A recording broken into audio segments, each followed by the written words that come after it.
मंत्र पाठ। ओम सहना भवतु सहनौ भुनक्तु सह वीर्यं करवावहै तेजस्विनावधीतमस्तु मा विद्विषावहै। ओम शांति शांति शांति।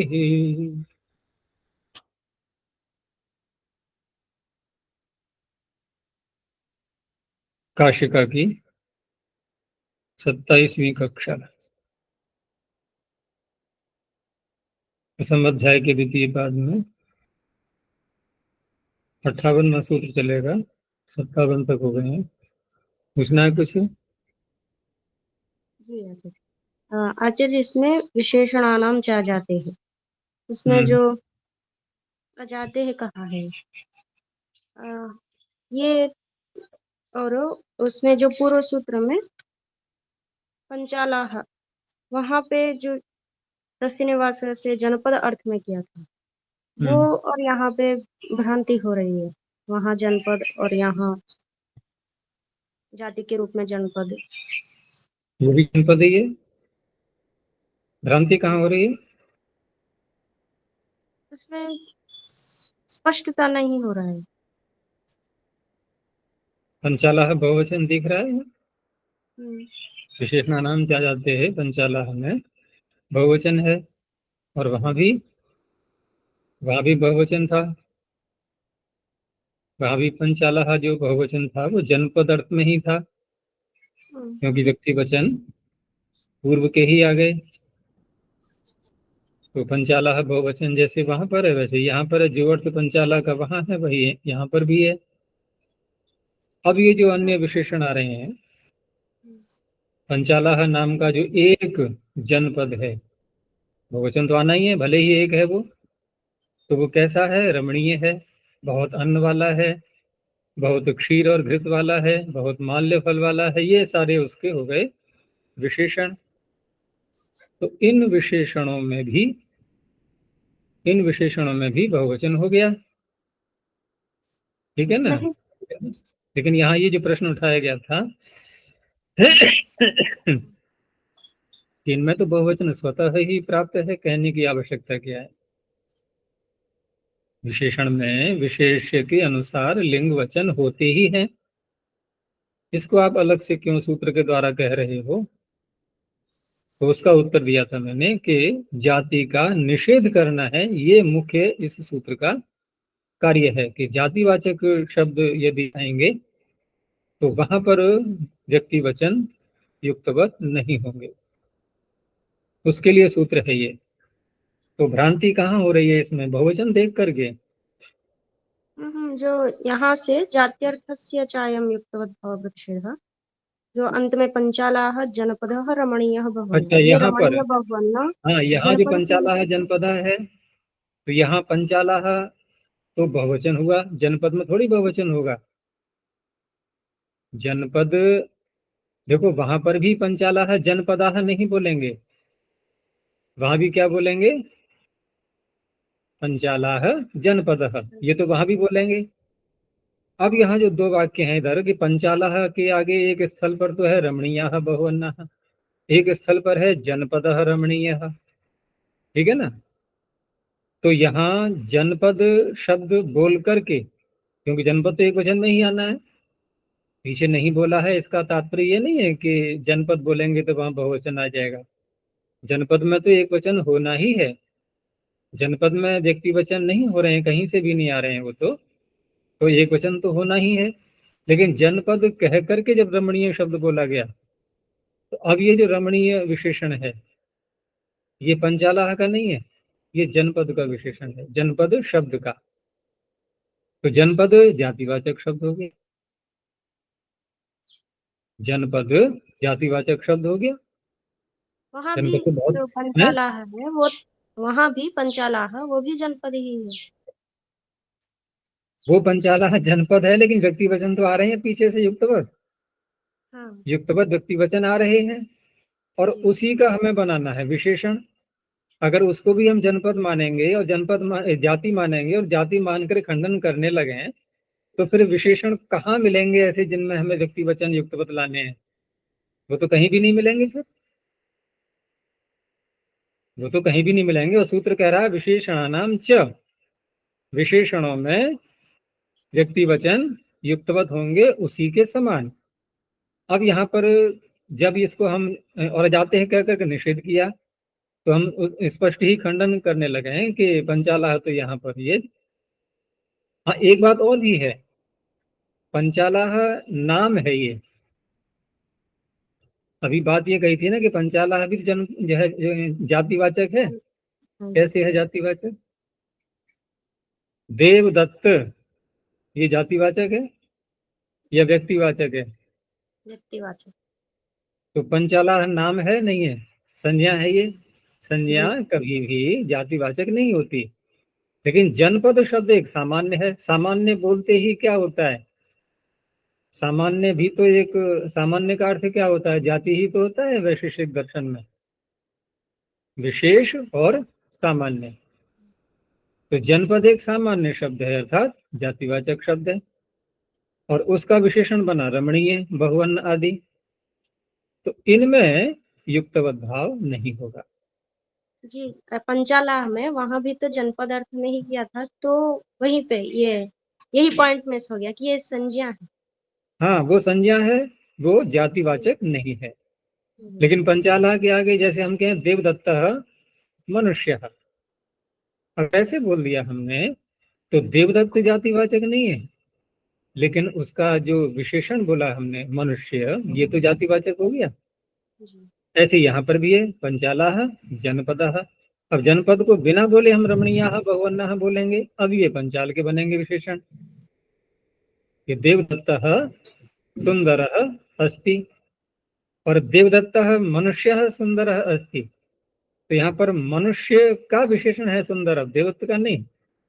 देवदत्त नामक जो मनुष्य है वो सुंदर है। इस तरह से यहाँ ये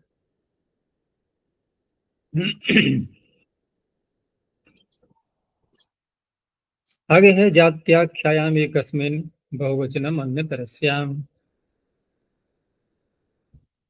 जाति की आख्या, अभी जाति की बात चल रही थी पीछे भी। तो वैसे यदि हम देखें, हम किसी शब्द को बोलते हैं जो जातिवाचक, जो कि एक जैसे अनेक पदार्थों का वाचक होता है, तो वह शब्द व्यक्ति को बोलता है या जाति को बोलता है स्वभाव से? क्या लगता है? कोई भी शब्द जाति को कहेगा या व्यक्ति को कहेगा? मुख्यार्थ क्या होता है उसका? व्यक्ति है? व्यक्ति व्यक्ति नहीं होता, मुख्यार्थ होता है जाति। उस जाति से युक्त व्यक्ति, ये अर्थ बाद में लेते हैं हम। जैसे हमने कहा ये गाय है, ये गो है, तो गो शब्द जिसकी ओर हम संकेत करके कह रहे हैं, यद्यपि है तो व्यक्ति ही, हमारे सामने एक ही व्यक्ति है। लेकिन गो शब्द जब बोला गया तो वहां पर वह जाति विशिष्ट, गोत्व जाति विशिष्ट व्यक्ति है। जाति को तो कहेगा वो, क्योंकि यदि व्यक्ति को कहेगा और उस जैसी ही दूसरी गाय आ गई तो उसको हम गो नहीं कह सकते हैं, क्योंकि वो तो चरितार्थ हो गया किसी एक व्यक्ति में गो शब्द, लेकिन वो भी गो है। तो वही बात यहाँ पर कही जा रही है कि जब जाति की आख्या होती है, अब क्योंकि जाति तो एक होती है, वो तो बहुत होती नहीं है। कोई भी एक जातिवाचक शब्द एक ही जाति को तो बोलेगा, दूसरा शब्द किसी दूसरी जाति को बोलेगा, वो दूसरी भी एक ही होगी। तो एक वचन होना चाहिए। उसके लिए कहा कि नहीं, बहुवचन भी विकल्प करके हो जाता है। ये सूत्र का तात्पर्य है। तो अशिष्यमिति निवृत्तम, ये तो पीछे से अशिष्य का प्रकरण कुछ समय तक चला था, वो तो समाप्त हो चुका है। अब यहाँ पर हेतु दे रहे हैं कि ये सूत्र क्यों बनाना पड़ा कि जातिर नाम अयम एको अर्थ। अर्थ का तात्पर्य अभिधेय, शब्द का वाच्य। शब्द क्या होता है? अभिधान। अर्थ क्या होता है? अभिधेय। तो जाति नाम, जाति जो शब्द है ये नाम उसी की ओर संकेत करते हैं नाम कह करके। जातिर नाम, अब कोई कहे जाति तो किसी का नाम है, ये वो नाम नहीं है।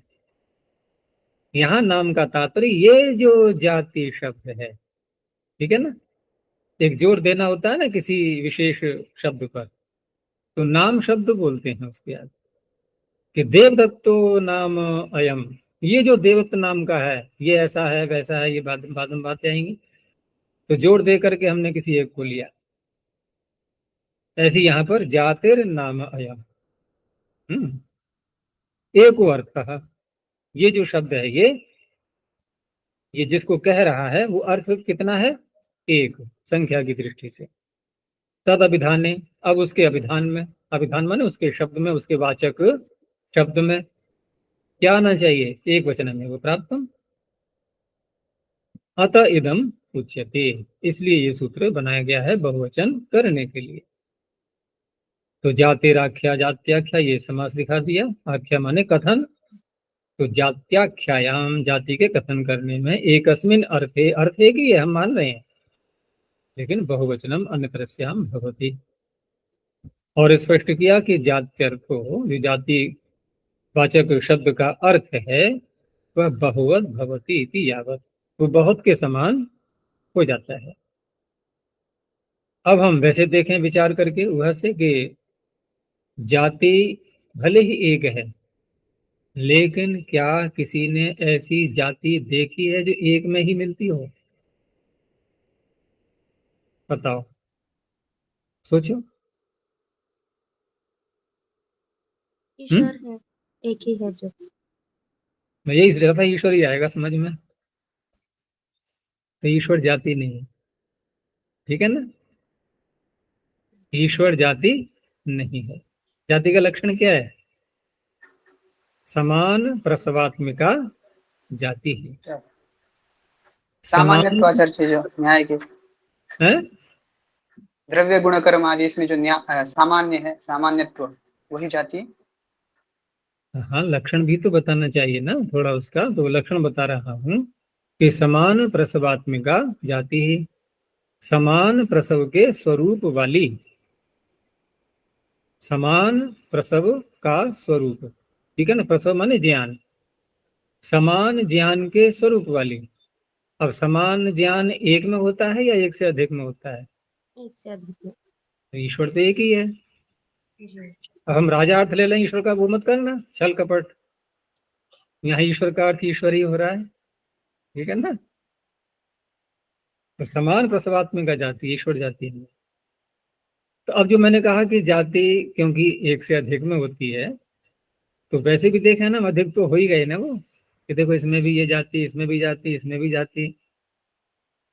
तो कहा कि ठीक है चलो आपकी इच्छा हो रही है तो बहुवचन बोल दो, कोई आपत्ति नहीं है हमें। अगर आपको ऐसा लग रहा है आपको बहुत दिख रही है तो आप बोल सकते हो बहुवचन। और अगर कोई कहे नहीं है तो सब में एक ही, इसमें भी है, इसमें भी है, इसमें भी है, लेकिन है तो एक ही, तो एक वचन बोल दो। दोनों रास्ते खोल दिए, ठीक है ना, एक वचन बोलो या बहुवचन बोलो। तो जात्यर्थो बहुवत भवति इति यावत् तेन, अब इससे क्या होगा और कि तद विशेषणानाम अजाति शब्दानाम अपि संपन्नादीनाम बहुवचन उपपद्यते। अब जाति को हमने जब बहुवत मान लिया उस शब्द को, तो उस अवस्था में उसके जो अन्य विशेषण हैं जो कि जातिवाचक नहीं है, अजाति शब्द हैं जो, उनमें भी बहुवचन संपन्न हो जाएगा, क्योंकि वो बन जाएंगे उसके विशेषण। जैसे पीछे बात हो रही थी ना, पंचालाह रमणीयाः, तो रमणीयाः बहुवचन उसके नहीं, उसमें जातिवाचक शब्द जब बोला, जब पंचालाह जनपद में, जनपद जातिवाचक था, तो वहां भी तो बहुवचन प्राप्त हो रहा था, तो उसके लिए कहा कि नहीं, जातिवाचक में बहुवचन नहीं होगा। लेकिन यहाँ जो कहा जा रहा है कि जब जाति को हमने बहुवत मान लिया तो अब उसके विशेषणों में भी बहुवचन हो जाएगा। जैसे यवह बोला हमने एक वचन, तो विशेषण उसका संपन्न, जब यवाह बोला बहुवचन तो उसके विशेषण में बहुवचन हो गया संपन्न। संपन्नो व्रीहि संपन्ना व्रीहयः। पूर्व वया ब्राह्मणः प्रत्युत्थेयः। क्या अर्थ हुआ? अर्थ करो, केवल कोई सूत्र नहीं है, वाक्य है, क्या अर्थ हुआ? कृत्य प्रत्यय है, कर्म में है, चलो और स्पष्ट कर दिया। और स्पष्ट करें तो हम इसका एक वाक्य बना देते हैं कर्तृवाच्य में। पूर्व वयसम ब्राह्मणम प्रत्युत्तिष्ठति। अब तो ठीक है। अधिक आयु के ब्राह्मण बैठते हैं। अधिक आयु के ब्राह्मण, देखो धीरे बोलने का अर्थ होता है कि हमें कुछ संदेह हो रहा है, थोड़ा सुनाई दे जाए आचार्य जी को, थोड़ा न सुनाई दे तो हमारी बात छिप जाएगी, ठीक है ना? ऐसे नहीं, स्पष्ट बोलो। अधिक आयु के ब्राह्मण बैठे हुए हैं, हाँ। बैठते हैं। नहीं, कर्म बोला ना मैंने। पूर्व वयसम ब्राह्मणम प्रत्युत्तिष्ठति। कोई अधिक आयु का ब्राह्मण है, उसके प्रति कोई, प्रत्युत्तिष्ठति तो कोई करता होगा ना, वो उठ रहा है, उसके सम्मान में खड़ा हो रहा है ब्राह्मण के प्रति। अब रही बात कि पूर्व वयस का अर्थ अधिक आयु कैसे हो गया? तो पूर्व यानी कि जिसकी आयु पहले से ही चली आ रही, तो बड़ा ही तो होगा वो। पूर्वम वयः यस्य, अर्थात पहले की अवस्था है जिसकी। तो पहले की अवस्था है का तात्पर्य जो हमसे अधिक बड़ा है, हमसे पूर्व की जिसकी अवस्था है, अपने अपने दृष्टि से बोलेंगे, ठीक है ना? अब इसी को कर दिया कृत्य प्रत्यय से। तो पूर्व वया, वया ये बहुवचन नहीं है, एक ही वचन है। पूर्व वयस का, जैसे प्रचेतस का प्रचेता है, तो पूर्व वया ब्राह्मण प्रत्युत्थेय, जो अधिक आयु का ब्राह्मण होता है उसके प्रति हमें सम्मान में खड़ा हो जाना चाहिए। ये कर्म में प्रथमा है ये। पूर्व वयसो ब्राह्मण प्रत्युत्थेय, ये उसी का बहुवचन हो गया। तो ब्राह्मण जातिवाचक शब्द है, ये दिखा रहे हैं, ठीक है ना? विशेषण उसका है पूर्व वयः। तो विशेषण में बहुवचन दिखा रहे थे ना, तो जब ब्राह्मण में बहुवचन हुआ आगे, तो पूर्व वयस में ही बहुवचन हो गया। जाति ग्रहणम क्या, जाति की आख्या में बहुवचन कर रहे हैं ना। अब देवदत्त यजदत्त, ये तो व्यक्तिवाचक हो गए ना, यूं ही। ये तो संज्ञाएं हैं, नाम है, इनमें बहुवचन का कोई प्रसंग नहीं आएगा। आख्यायामिति के, आख्या शब्द भी सूत्र में था, केवल इतना कह देते जातौ एकस्मिन। तो कहा कि काश्यप प्रतिकृति ही काश्यप। अब कश्यप शब्द से पहले हम अपत्य अर्थ में जो प्रत्यय करेंगे, आय प्रत्यय विदादिगण में आता है ये, उसके बाद प्रतिकृत था ना, प्रतिकृति अर्थ में संज्ञायाम कन, जो कल प्रसंग आ रहा था, उससे कन प्रत्यय करेंगे, लेकिन मनुष्य अर्थ हो रहा है तो लुम मनुष्य से उसका लुप हो जाएगा। तो अब जब हमने मनुष्य अर्थ में किया है, तो इस प्रकार से ये काश्यप की प्रतिकृति काश्यप, ये एक तरह से जातिवाचक बन गया देखा जाए तो। लेकिन जातिवाचक हमें दिखाई देता हुआ भी ये अब जातिवाचक के रूप में नहीं है, ये तो एक प्रतिकृति को बोल रहा है। और किसकी प्रतिकृति बोल रहा है? जो कश्यप की संतान है, ठीक है ना, उसकी प्रतिकृति के रूप में है ये। तो इसमें ये आगे वाक्य है ना कि भवति अयम जाति शब्द, जाति शब्द बन तो गया ये। प्रतिकृतियां जो है एक जैसी, ये भी प्रतिकृति, ये भी कश्यप की प्रतिकृति, ये भी काश्यप की, ये भी काश्यप की, ऐसे कह सकते हैं नहीं, अन्य को बना दें तो। लेकिन न जातिराख्यायते, लेकिन वास्तविक जो जाति है ये उसका आख्यान नहीं हो रहा है, ये उसकी प्रतिकृति है। हम जैसे काश्यप जो वास्तविक संतान है कश्यप की, जैसा व्यवहार हम उसके साथ कर सकते हैं, क्या प्रतिकृति के साथ कर सकते हैं? हम किसी फल की आकृति, उसका चित्र कागज पे बना करके दूसरे को दे दें, खा लेगा क्या वो उसको? वैसा व्यवहार तो नहीं हो सकता ना। लेकिन क्या हम ये कह सकते हैं ये फल नहीं है, ये किसका चित्र है? बोलो। फल का। तो फल तो बोला ना, वो चाहे आम अंगूर सेब कुछ ही बोल दो, ये सब क्या है? जातिवाचक शब्द ही तो है ये।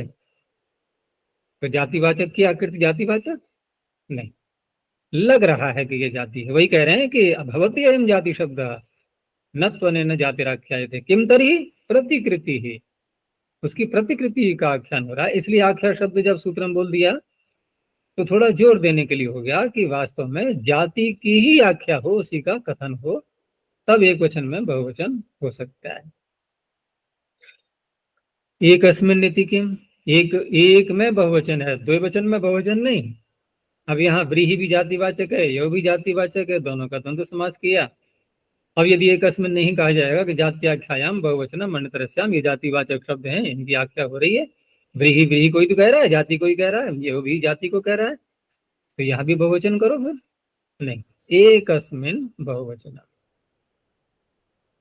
संख्या प्रयोग प्रतिषेध वक्तव्य। अब किसी जातिवाचक शब्द से पूर्व संख्या का प्रयोग हो गया, तो संख्या तो फिर एक निश्चित अर्थ को ही बोलेगी। अब वहां यदि बहुवचन करेंगे तो बड़ा ही अटपटा सा वाक्य बन जाएगा। एको व्रीहि, यहाँ कहा जाएगा ये कि व्रीहया है, ऐसे बोलेंगे। अब जब एक शब्द बोल रहा है, संख्या बोल दी साथ में, तो अब हम बहुत की ओर नहीं भागेंगे, एक ही हमें व्रीहि को पकड़ना है, और वह व्रीहि कोई व्यक्ति एक ही है वो, ठीक है ना। तो उस अवस्था में संख्या का प्रयोग होने से अब निश्चित ही वो व्यक्तिवाचक ही बन चुका है वहां। तो ऐसी अवस्था में अब उसके चाहे विशेषण आए या कुछ भी हो, वहां एक वचन ही रहेगा। आचार्य यहाँ पे संख्या एक द्वि यही लेंगे या बहुगणवतुल्य संख्या? नहीं, संख्या तो संख्यायते अनयत, वही संख्या है ये। संख्या किसी निश्चित परिमाण में किसी वस्तु का बोध कराती है। संख्या बोलते ही हम एक निश्चय पर पहुंच जाते हैं कि इस विद्यालय में कितने छात्र हैं। अब संख्या बोल दी तो उससे न इधर न उधर, या तो फिर लगभग बोलना पड़ेगा हमें। संख्या बोल दी तो न इधर न उधर। तो व्रीहि शब्द का जो विशेषण संपन्न सुभिक्ष, ये संपन्न शब्द है, यहाँ भी एक वचन ही रहेगा। तो एको व्रीहि संपन्न सुभिक्षम करोति, क्या अर्थ बना? एक व्रीहि यदि संपन्न है तो वो सुभिक्ष कर देता है। क्या होता है सुभिक्ष? दुर्भिक्ष का उल्टा। दुर्भिक्ष क्या होता है भाई? भूखमरी हो गई, सूखा पड़ गया, खाने को है ही नहीं कुछ अब, ठीक है ना, खाद्यान्न समाप्त हो गया, दुर्भिक्ष हो गया। और सुभिक्ष, लेकिन ये शब्द क्या कह रहे हैं? ये भिक्षा कब देता है व्यक्ति? कहीं से मांगने जाओ तो उसके पास होगा, वो भी अपना पेट भरने के बाद अतिरिक्त कब देगा ना, कब देगा? और स्वयं ही खाने को ना हो तो भिक्षा दे देगा दूसरे को। तो जब अन्न का अकाल पड़ जाता है, अभाव हो जाता है, और उस अवस्था में कोई भिक्षा लेने जाए तो भिक्षा मिल पाएगी उसको? तो वह भिक्षा जो मांगने गया था, वह भिक्षा उसके लिए दुर हो गई कि सु हो गई? अब दुर्भिक्ष हो गई ना वो, तो वो दुर्भिक्ष ऐसी अवस्था बन जाती है। और मांगने से मिल रही है तो इसका अर्थ है हाँ, सब संपन्न है और कहीं किसी के पास अभाव नहीं है अन्न का, और हमने मांगा, हमें भी मिल गया। अब क्या हो गया? सुभिक्ष। तो देखो, एक ही व्रीहि सारी समस्या को दूर कर देगा, कर देगा, ठीक है ना। तो यहाँ पर एक वाक्य कहने का तात्पर्य है कि जैसे एक व्रीहि ये संपन्न है, बहुत अच्छा है, दूसरा है वो भी एक व्रीहि है, वो भी संपन्न है, ऐसे करके बहुत सारी बन जाएंगे, ठीक है ना। एक एक इस तरह से अवस्था बताई जा रही है, उसका महत्व तो बताया जा रहा है व्रीहि का। वो भले ही एक एक एक एक करके ले रहे हैं हम, वो एक एक भी बहुत बन जाएंगे आगे चल करके, क्योंकि एक यदि अच्छा है, एक यदि अच्छा है और उसको हमने खेत में बो दिया, अब कितने निकलेंगे उससे? तो कह रहे इतने कहाँ से आ गए? वो तो कहेंगे एक से ही हो गया ये सारा, तो एक ने ही अनेक बना दिया। नहीं, अब हो गया सुभिक्ष, फिर उससे और अधिक, फिर उससे और अधिक, फिर उससे और अधिक। प्रारंभ में कितना था? एक। सृष्टि के प्रारंभ में कितने मनुष्य बनाए होंगे परमात्मा ने? कल्पना करो, इतने तो नहीं होंगे जितने अब हैं, है ना। 100, 200, 500, 1000, कुछ भी सही, इतने तो नहीं हो सकते। चलो आगे देखते हैं अब। तो ये तो बहुत प्रमुख सूत्र है, और एक व्यावहारिक दृष्टि से भी हम जो व्यवहार करते हैं भाषा में, उसी के रहस्य को बताने वाला है। आगे, अस्मदो द्वयोश्च। अस्मद शब्द का जब रूप चलाते हैं और वहां द्विवचन जब प्रयोग करेंगे, और च से पीछे से ले लो एक अस्मिन को भी, एक वचन या द्विवचन जब प्रयोग करेंगे तो वहां बहुवचन भी हो सकता है। और अनेक प्रदेशों में देखो तो कहीं कहीं तो बहुवचन ही बोलते हैं प्रायः अपने लिए। हम जा रहे हैं, हम भोजन कर रहे हैं, ठीक है ना, हम पढ़ रहे हैं, है एक ही वो, लेकिन हम यही चलता है। धियो यो नः प्रचोदयात्। कौन सा वचन है नः? बहुवचन। हम्म और मंत्र बोल रहा है कोई एक ही व्यक्ति, ठीक है ना, यद भद्रम तन, न। ठीक है ना। और वहां भी देखो संगच्छध्वम संपतध्वम में जो मंत्र आते हैं, वहां भी नह नह आता है नहीं, और नहीं वहां वह भी आता है, और वो भी बहुवचन में ही चल रहा है। यद्यपि यहाँ अस्मद की बात हो रही है, वहां युष्मद में बहुवचन है। ईश्वर की दृष्टि से तो खैर वो किसी एक को नहीं बोल रहा है, सभी को बोल रहा है। लेकिन कहने का तात्पर्य है कि मंत्रों में जहां व्यक्ति अकेला ही उपासना कर रहा है, मंत्र बोल रहा है, तो वो भी अपने लिए बहुवचन बोल रहा है ना, यद भद्रम तन्नासो। अब कोई कह सकता है कि नहीं, वो अपने लिए नहीं बोल रहा, वो सभी के लिए संकेत कर रहा है कि मुझे अकेले कोई भद्र न मिले, सबको मिल जाए। तो ठीक है, यही भावना है, कोई बात नहीं। लेकिन व्यवहार में ऐसा अनेक भाषाओं में हम देखते हैं कि एक होते हुए भी वह अपने को बहुवचन में बोलता है। किसी को बुलाया कि यहाँ शीघ्र आ जाओ, कि हाँ अभी हम आ रहे हैं, अभी आ रहे हैं, नहीं बोलते कभी कभी आ रहा हूं या आ रही हूं, आ रहे हैं, ऐसे बोल देते हैं। तो अस्मदो यो अर्थः तस्य एकत्वे द्वित्वे च बहुवचनम् अन्यतरस्याम भवति। अहम ब्रवीमि वयम ब्रूमः। वयम ब्रूमः का अर्थ है नहीं हम दो से अधिक है, यहाँ पर एक ही बोल रहा है वो अपने लिए, वयम ब्रूमः। और दो हैं आवाम ब्रूमः, तो वो भी कह सकते हैं अपने लिए वयम ब्रूमः। तो वो आवाम ब्रूमः जो दो हैं, वो दोनों बोलेंगे वयम ब्रूमः, या उसमें से एक बोलेगा? एक साथ बोलेंगे दोनों? बोलेगा तो एक ही, लेकिन एक दोनों को बोल रहा है तो द्विवचन होना चाहिए, नहीं बहुवचन भी बोल सकता है। सविशेषण से प्रतिषेध, विशेषण की बड़ी समस्या है, पीछे भी यही बात आ रही थी। तो सविशेषण से प्रतिषेध वक्तव्य, विशेषण यदि लगा दिया है तो अब यहाँ पर बहुवचन में रुकावट आ गई। अहम देवदत्तो ब्रवीमि, अब यहाँ वो बोलेंगे हम देवदत्तो ब्रूमः, कैसा लगेगा? अहम गार्ग्यो ब्रवीमि, अहम पटुर ब्रवीमि, विशेषण आ गया साथ में। कौन आ गया विशेषण इसमें? किसमें बहुवचन की बात निषेध हो रही है? अस्मद शब्द में। जैसे अहम देवदत्तो ब्रवीमि, इसको और बहुवचन हम बदलें तो कैसे बदलेंगे? वयम वयम देवदत्ता ब्रूमः, क्योंकि देवदत्ता में भी तो बहुवचन आएगा फिर। वयम देवदत्ता ब्रूमः, हम देवदत्त बोल रहे हैं। तो नाम जब बोल दिया है, विशेषण आ गया साथ में, अहम का विशेषण है ये देवदत्त, यानी अहम कौन? देवदत्त। युष्मदि गुरऊ एकेषाम, युष्मद शब्द में भी उसका भी थोड़ा ध्यान दे दिया, क्योंकि युष्मद को बिल्कुल ही छोड़ दिया था, यहाँ पर अस्मद को ले लिया।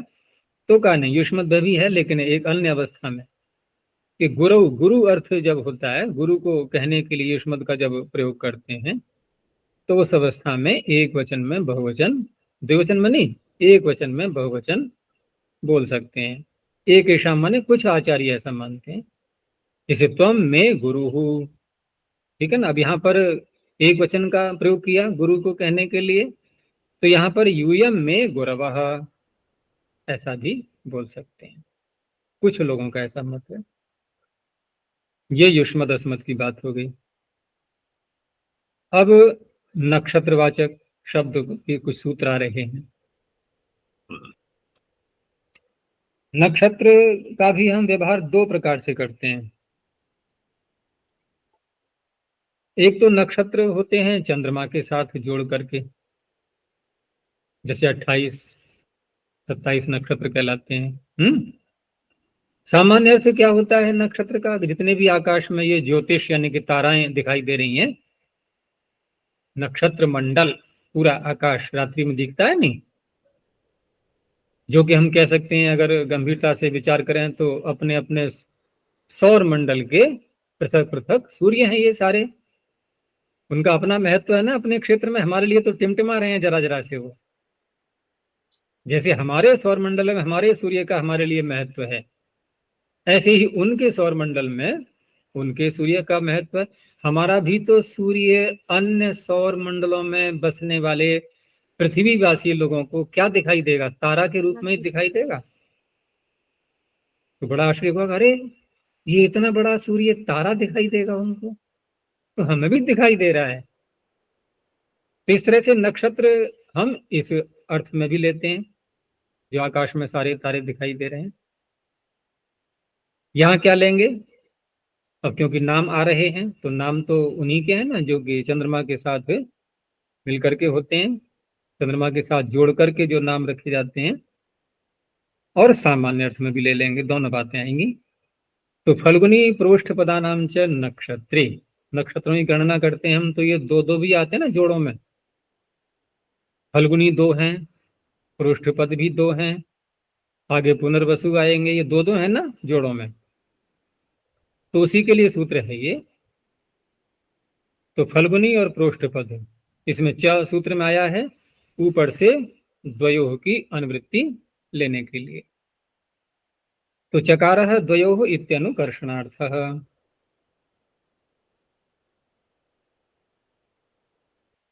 अब यहाँ पर एक प्रश्न ये उठ सकता है, जैसे मैंने कहा भी और ये काशिकाकार भी कह रहे हैं कि च जो दिया है सूत्र में चकार, चकार बोल सकते हैं नहीं इसको? इसमें कार लगा सकते हैं या नहीं? लगा सकते हैं। कुछ इस तरह हम वषट कारः। तो वहां सीख लिया था ना हमने कि कार कहीं भी लगा लो केवल एक वर्ण में नहीं, वर्णात् कारः। हमारे मस्तिष्क में वही घुसा हुआ होगा, वर्णात् कारः। लेकिन अनेक वर्णों में भी कार, यानी शब्द में भी कार लग जाता है। तो चकार द्वयोः इत्यनुकर्षणार्थ का तो ये क्यों आवश्यकता पड़ी? जब हैं ही दो दो ये, तो द्विवचन तो स्वभावतः होना ही था। वो तो स्वभावतः प्राप्त है ना, बिना आकर्षण किए, द्वयोः का आकर्षण बिना किए भी ये तो स्वयं ही प्राप्त है ना द्विवचन। फिर भी कहा गया है, तो उससे ये भी तात्पर्य निकलता है कि ये नक्षत्र ग्रहण किया गया है, ये सामान्य जो ताराएं हैं आकाश में उनके उपलक्षण के लिए है, ठीक है ना। अर्थात नक्षत्र शब्द उनके लिए प्रयोग में आता है। तो यहाँ पर हम ऐसा अर्थ न ले लें, अर्थात फल्गुनी और प्रोष्ठपद चंद्रमा के साथ न जोड़ करके सामान्य रूप से हम ऐसा अर्थ ले लें, तो वो न करके यहाँ पर द्विवचन का प्रयोग किया है। क्योंकि द्विवचन बोलेंगे हम तो अब जो सामान्य नक्षत्र, सामान्य अर्थ में जो नक्षत्र आता है उसको नहीं लेंगे फिर। तो फल्गुन्योर द्वयोः प्रोष्ठपदयोश्च द्वयोः नक्षत्रयोः बहुवचनम अन्यतरस्याम भवति। है तो दो दो ही है, लेकिन अन्यतरस्याम बहुवचनम, विकल्प से बहुवचन भी इनमें हो जाता है। अब यहाँ कदा शब्द बोल करके ये स्वयं पता लग रहा है हमने चंद्रमा के साथ जोड़ करके बोला है। कदा पूर्वे फल्गुन्यौ, क्योंकि कालवाचक बन जाता है ना, कदा कब, तो काल का बोधक होगा। तो वहां पर जब फल्गुनी नक्षत्र होंगे, उदय होंगे, तो उसमें पता लगता है हमें कि चंद्रमा का स्थान इस समय कौन सा हो सकता है, काल का पता लग जाता है। ऐसे ही कदा पूर्वाह फल्गुन्यः, कदा पूर्वे पृष्ठपदे कदा पूर्वाः पृष्ठपदः। द्विवचन का भी हो गया और बहुवचन का भी हो गया।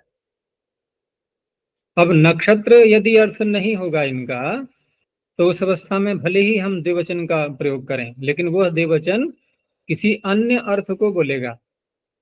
जैसे आगे जो वाक्य दिया है ना, नक्षत्रेति किम कह करके, फल्गुन्यौ माणविके, माणवक बच्चा, माणविका बच्ची, उसी का स्त्रीलिंग है माणवक का। तो दो बच्चियां हैं। कब जन्म हुआ उनका? जब फल्गुनी नक्षत्र था। तो फल्गुनी शब्द से यहां पर जात अर्थ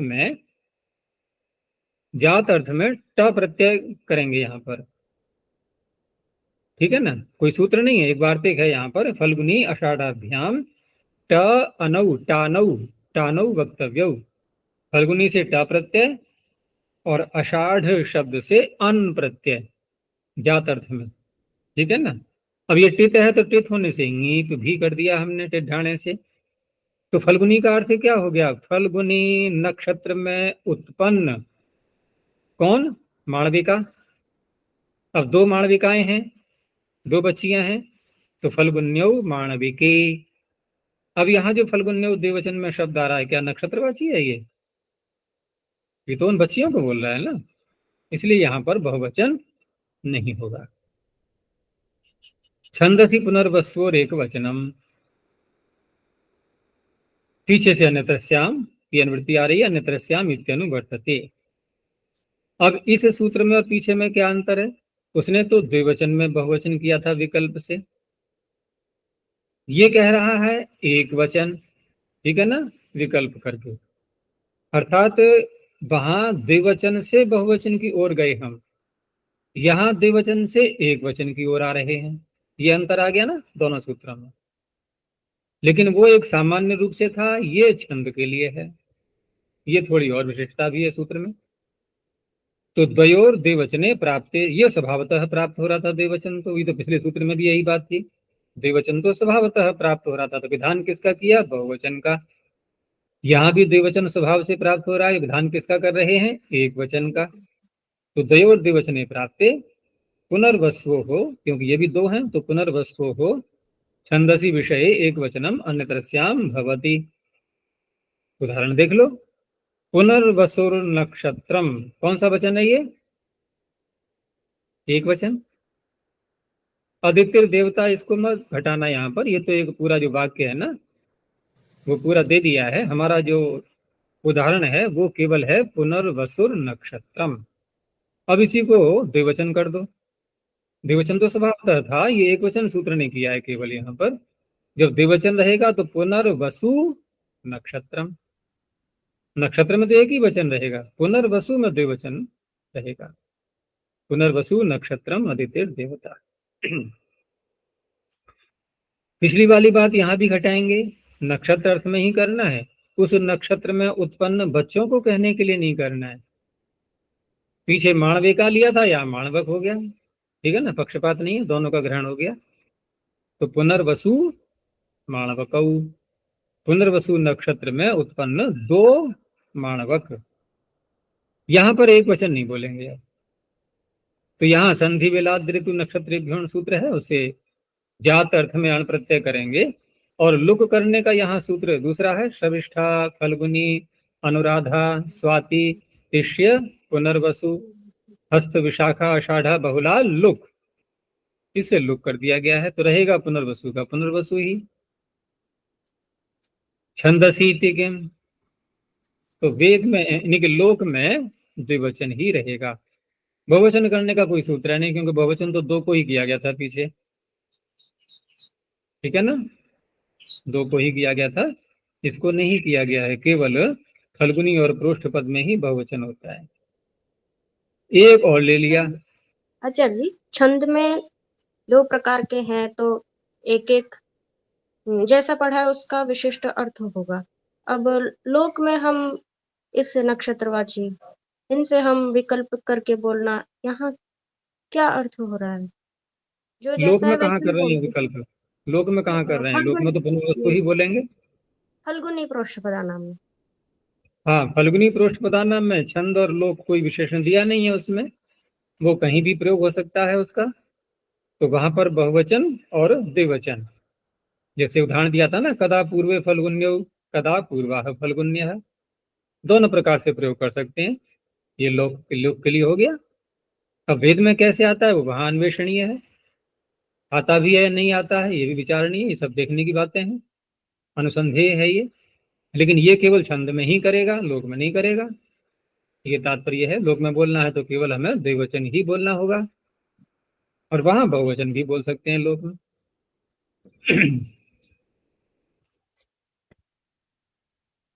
अब देखो, दो दो करके कितने नक्षत्र हो गए? फल्गुनी, प्रोष्ठपद, पुनर्वसु, एक और आया विशाखा। उसके लिए अगला सूत्र है, और ये भी छंद के लिए है, विशाखयोश्च। यहाँ पर ये भी प्रश्न उठ सकता है कि इसको अलग क्यों किया गया? पूर्व सूत्र के साथ जब सारी बातें वही बोल रहा है ये, तो वहीं इसको बोल देना चाहिए था। योग विभाग करने की क्या आवश्यकता है? तो देखो, विशाखयोश्च कह करके इन्होंने च भी बोला सूत्र में, और च से छंदसी की अनुवृत्ति लाई गई। इतना समझ में आया? पूर्व सूत्र में ही विशाखा शब्द को भी ले लेते, ठीक है ना, द्वंद्व समास करके पढ़ देते, जैसे कि पीछे पढ़ा था फल्गुनी प्रोष्ठपदानाम। यहाँ भी पुनर्वसु और विशाखा का द्वंद्व समास करके ये पढ़ सकते थे या नहीं? अच्छा, पढ़ सकते थे। और छंदसी पूर्व सूत्र में कहा था, ठीक है ना, दोनों छंद में हो जाते ये, वही बात यहाँ भी कह रहे हैं ये, अलग से क्या आवश्यकता थी? तो अगर दोनों एक साथ पढ़ देते और छंदसी पूर्व सूत्र में कहा है, तो उस छंदसी की अनुवृत्ति निचले सूत्र में भी तो आ सकती थी। अब यहाँ पर इसका योग भाग करके और च से छंदसी को लिया गया, तो च से छंदसी को खींचना हो रहा है ना। खींचना कब होता है? किसी बच्चे से कहो आ जाओ हमारे साथ में चलो, नहीं चल रहा है तो माँ क्या करती है? क्या करेगी अम्मा? साथ में तो ले जाना है उसको। गाय का बच्चा जो है, उसको हाथ से हम धकेल रहे हैं, नहीं चल रहा है वो, तो क्या करेंगे? अब रस्सी बांध के खींचेंगे ना।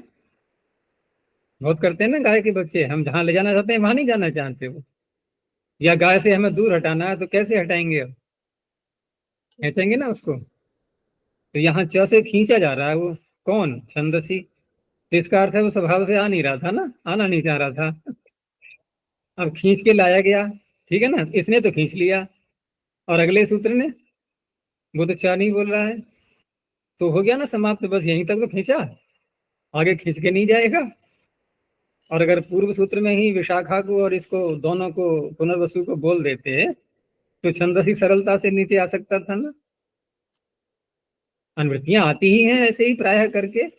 तो चा से जब अनुवृत्ति खींची जाती है तो उससे एक अन्य बात निकलती है ना, कि अब ये अनुवृत्ति आगे आगे नहीं जाएगी, इसलिए योग भाग कर दिया है। तो कोई आपत्ति तो नहीं है किसी को?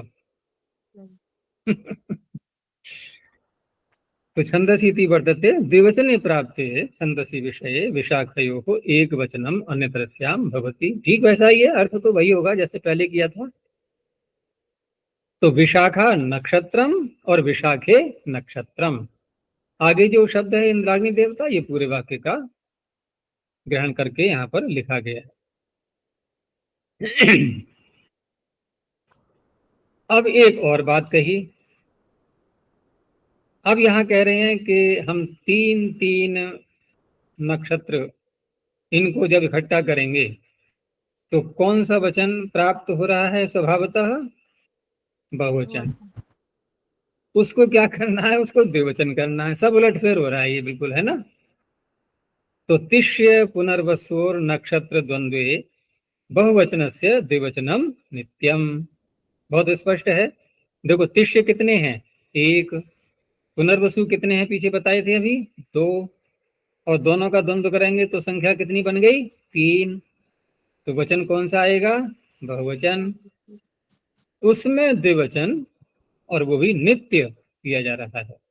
पीछे नित्यता की बात नहीं थी अब तक, हम सब जगह विकल्प का आश्रय ले रहे थे, यहाँ नित्य ही करना है।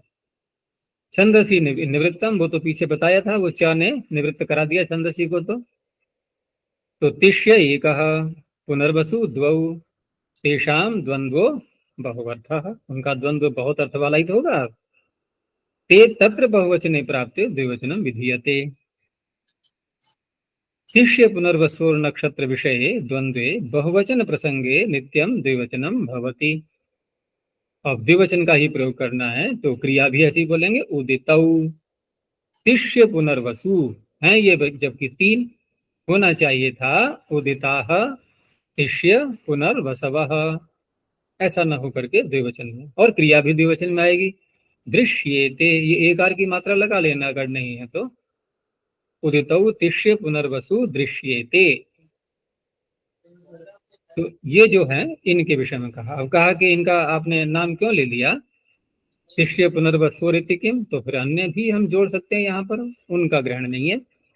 जैसे विशाखानुराधा, अब विशाखा नाम के 2 हैं, अनुराधा नाम का 1 है, तो 3 हो गए। 3 होने से बहुवचन आ गया, देखो विशाखानुराधा। इनमें ये सूत्र नहीं लगेगा क्योंकि नाम ले दिया है दोनों का, तिष्य और पुनर्वसु का।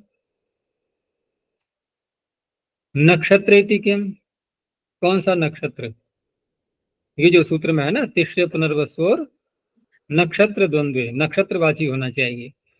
तो उदाहरण वैसा ही आएगा ना, वही माणवक का। तो तिष्यश्च माणवकः, एक माणवक ऐसा है जो तिष्य नक्षत्र में उत्पन्न हुआ। पुनर्वसु माणवक, 2 माणवक ऐसे हैं जो पुनर्वसु नक्षत्र में उत्पन्न हुए। अब माणवक कितने हो गए, 3। तो तिष्य पुनर्वसवो माणवकाः, ये सब तीनों माणवक कैसे हैं, ये कोई इसमें तिष्य में उत्पन्न हुआ है, कोई पुनर्वसु में उत्पन्न हुआ है, ये सब मिलकर के हो गए। अब यहाँ जो तिष्य पुनर्वसव शब्द है, ये नक्षत्र का वाचक है या कि माणवक का वाचक है, ये माणवक का बन गया। ठीक है ना, यहाँ भी वैसे ही करेंगे कि जात अर्थ में संधि वेलाद ऋतु नक्षत्र भ्योण से अण प्रत्यय करेंगे, और वो इस जो सूत्र था ना, शविष्ठा फल्गुनी अनुराधा, उससे उस प्रत्यय को हटा देंगे, उससे लुक कर देंगे।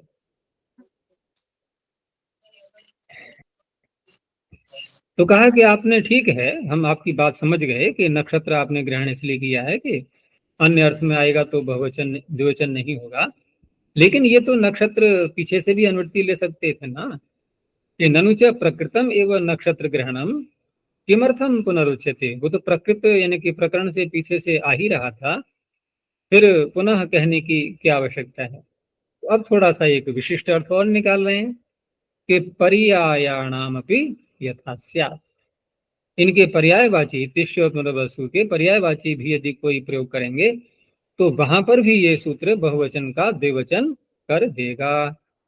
जैसे तिष्य का पर्यायवाची मिल गया इनको, तो तिष्य का पर्यायवाची सिद्ध्य ये शब्द है, कहाँ प्रयोग में आता है ये अलग विचारने की बात है। तो तिष्य पुनर्वसु के स्थान पर इन्होंने दूसरा शब्द बोला सिद्ध्य पुनर्वसु, तो परिवर्तन किसमें दिखाई दिया हमें, तिष्य में, इसके स्थान पर आ गया सिद्ध्य, पुनर्वसु वही है। तो 1 सिद्ध्य 2 पुनर्वसु, बहुवचन होना चाहिए। तो पर्यायवाची होने पर भी यहाँ पर द्विवचन इस सूत्र से हो गया, कारण कि इसमें नक्षत्र की अनुवृत्ति आने पर भी दोबारा नक्षत्र ग्रहण किया गया है, इस आधार पर। गुरुजी द्वंद्व, सूत्र है पुष्य सिद्धियो नक्षत्रे, पुष्य सिद्धियो नक्षत्रे। हाँ, वहां भी देखो प्रयोग में आता ही है। तो इस तरह से ये तिष्य के अर्थ में आता है, पुष्य सिद्धियो नक्षत्रे। तो द्वंद्व किम, द्वंद्व समास की बात थी, नक्षत्र द्वंद्वे। अब यहाँ पर द्वंद्व समास नहीं होगा तो ये सूत्र द्विवचन नहीं करेगा। जैसे उदाहरण दिया, यस तिष्यः तौ पुनर्वसु येषाम, तय में तिष्य पुनर्वसवः। यस तिष्यः तौ पुनर्वसु येषाम, जो तिष्य नक्षत्र है वही पुनर्वसु है जिनका। अब ये क्या कहना चाह रहे हैं कि नक्षत्र तो है तिष्य, लेकिन ज्ञान न होने के कारण से, भ्रांति होने के कारण से, उन्मुग्ध होने के कारण से, उन्मुग्ध का वही तात्पर्य है, ठीक है ना, मोहित हो जाना, भ्रांति में पड़ जाना। जैसे कभी कभी दिशाओं का भ्रम हो जाता है ना, दिशा भ्रम तो सुना होगा ना, कहीं किसी अन्य स्थान पर जाते हैं तो मन में ऐसी एक कल्पना सी, यह एक चित्र बन जाता है कि इधर ये दिशा है, इधर ये दिशा है, इधर ये दिशा है। जब पूछते हैं वहां पर कुछ और ही उलट पलट हो जाता है सारा। अरे ये क्या हुआ, मैं तो इधर ये दिशा समझ रहा था। ये तब की बात है जब सूर्य हमें नहीं दिखाई दे रहा है, हम किसी कमरे में बैठे हुए हैं मान लो, तो एक कल्पना तो कर ही लेते हैं ना कि हाँ इधर होनी चाहिए, तो दिशा भ्रांति। ऐसे ही नक्षत्र की भ्रांति हो गई किसी को या किन्हीं को, बहुवचन दिखाना है ना हमें, बहुवचन में द्विवचन, तो यस तिष्य था तो तिष्य ही, लेकिन जिन लोगों के लिए वही तिष्य पुनर्वसु लगने लगा, ठीक है ना, तो अब वे जो उन्मुग्ध व्यक्ति हैं उनका बना ये विशेषण तिष्य पुनर्वसव, ठीक है ना। तो ये कौन सा समास हो गया, बहुव्रीहि, ये बहुव्रीहि समास हो गया। द्वंद्व समास की बात हो रही थी, तो यहां पर बहुवचन का द्विवचन नहीं करेंगे। कि तिष्यादय एव विपर्ययेण दृश्यमाना बहुव्रीहिणा उच्यन्ते। तिष्य आदि, आदि से वही पुनर्वसु ले लिया, तो ये जो शब्द हैं ये विपर्यय के कारण से इनके तिष्य ही पुनर्वसु बन रहा है, तो ये बहुव्रीहि समास के द्वारा यहाँ पर कहा गया है। तो यद्यपि समास तो नक्षत्र का ही हुआ, तेन नक्षत्र समास एव अयम, क्योंकि नक्षत्र अर्थ है ये भी वहां दिखाना ही है उनको, तो तिष्य पुनर्वसव, उन्मुग्धा उसी के लिए करिए, ग है ये उन्मुग्धा।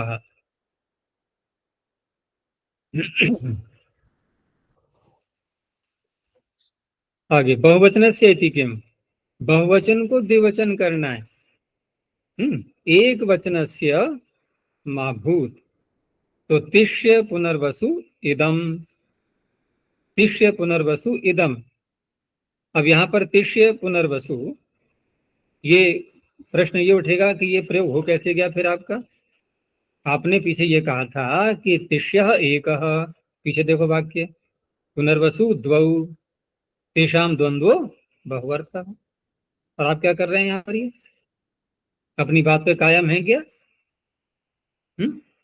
आप तो एक वचन का प्रयोग करने लगे। अरे द्वंद्व कर रहे हैं आप, तो तिष्य एक है, पुनर्वसु दो हैं, तो एक वचन हो कैसे गया? तो अब देखो क्या बोल रहे हैं आगे, कि ये जो सूत्र में जब बहुवचन कहा गया, और बहुवचन की आवश्यकता नहीं थी बिल्कुल भी, क्योंकि बहुवचन तो स्वभावतः हो रहा था, आपको तो केवल द्विवचन का विधान करना था ना, द्विवचनम नित्यम, बस इतना ही कह देते, बहुवचन क्यों कहा सूत्र में। तो इससे क्या ज्ञापन निकला, क्योंकि बहुवचन व्यर्थ हो गया ना, अब ये व्यर्थ को होकर के ही तो ज्ञापन निकलता है, बहुवचन तो स्वभावतः प्राप्त ही था। तो ज्ञापन ये निकला कि जितने भी द्वंद्व समास होते हैं वो विकल्प करके एकवत हो जाते हैं, एक वचन उनमें हो जाता है, तो उस एक वचन के स्थान पर भी फिर द्विवचन होने लगता। समझ में आ गया? इसलिए बहुवचन हमने बोला कि बहुवचन के स्थान में ही हमें द्विवचन करना है, एक वचन के स्थान में बहुवचन नहीं करना है। एक वचन कैसे प्राप्त है कि सर्वो द्वंद्वो विभाषा एकवत भवति, ये ज्ञापन इसी से निकला है। इत्यस्य एतदेव ज्ञापकम, एतद किसके लिए कह रहे हैं? बहुवचन शब्द के लिए, बहुवचनस्य, ये जो सूत्र में है यही इसका ज्ञापक है। यह सूत्र की ओर संकेत ले लोग, यही सूत्र इस बात का ज्ञापक है। सूत्र में आया हुआ बहुवचनस्य पद इसका ज्ञापक है। और नित्य ग्रहण जो सूत्र में किया है वो इसलिए है कि विकल्प का प्रकरण चल रहा था, तो नित्य ग्रहणम विकल्प निवृत्त्यर्थम हो गया। यहां तक ये इसका भी प्रकरण पूरा हो गया, ठीक है ना।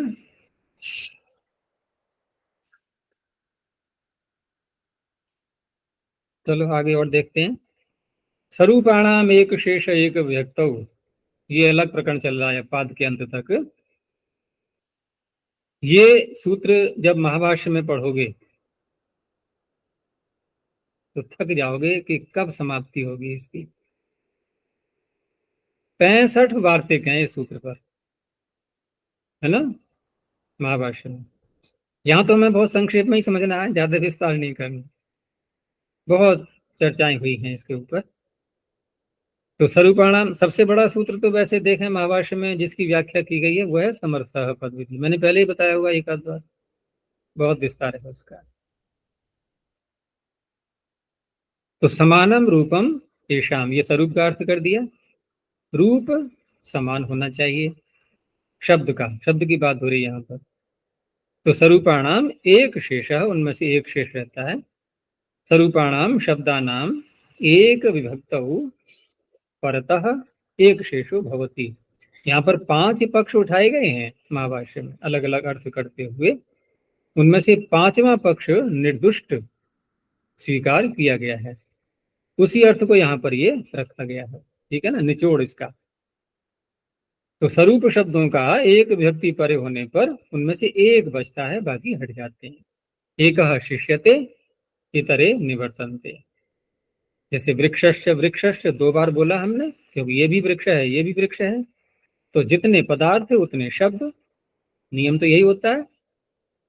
तो इस सूत्र ने कहा कि नहीं, आप एक भी बोल सकते हो, क्योंकि भाषा हमारे लिए, हमारा स्वभाव होता है मनुष्य का कि हम लाघव चाहते हैं, थोड़ा सा बोल करके और बहुत कुछ कहना चाहते हैं।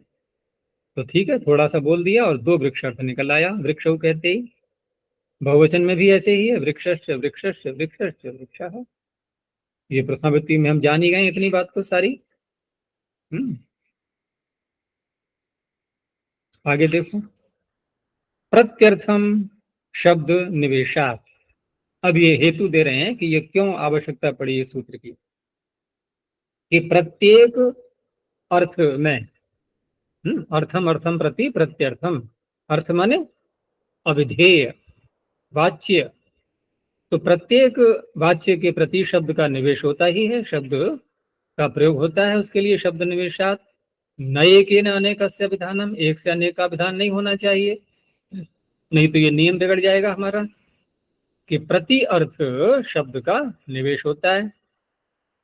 तत्र अनेकार्थाभिधाने अनेक शब्दत्वं प्राप्तम, अनेक शब्दों की प्राप्ति हो रही थी।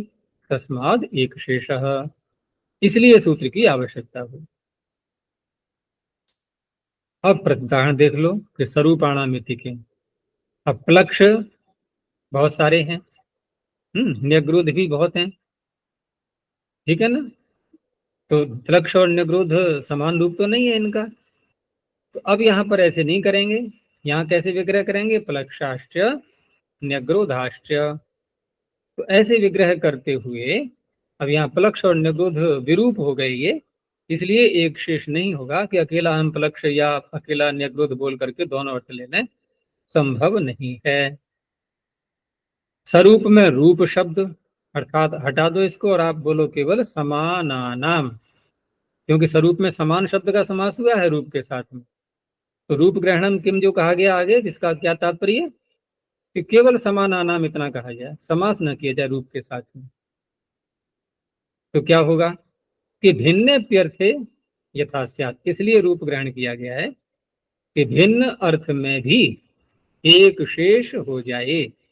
भिन्न अर्थ से तात्पर्य एक शब्द अनेक अर्थों को बोलता है नहीं, कुछ शब्द ऐसे होते हैं जो अनेक अर्थक होते हैं।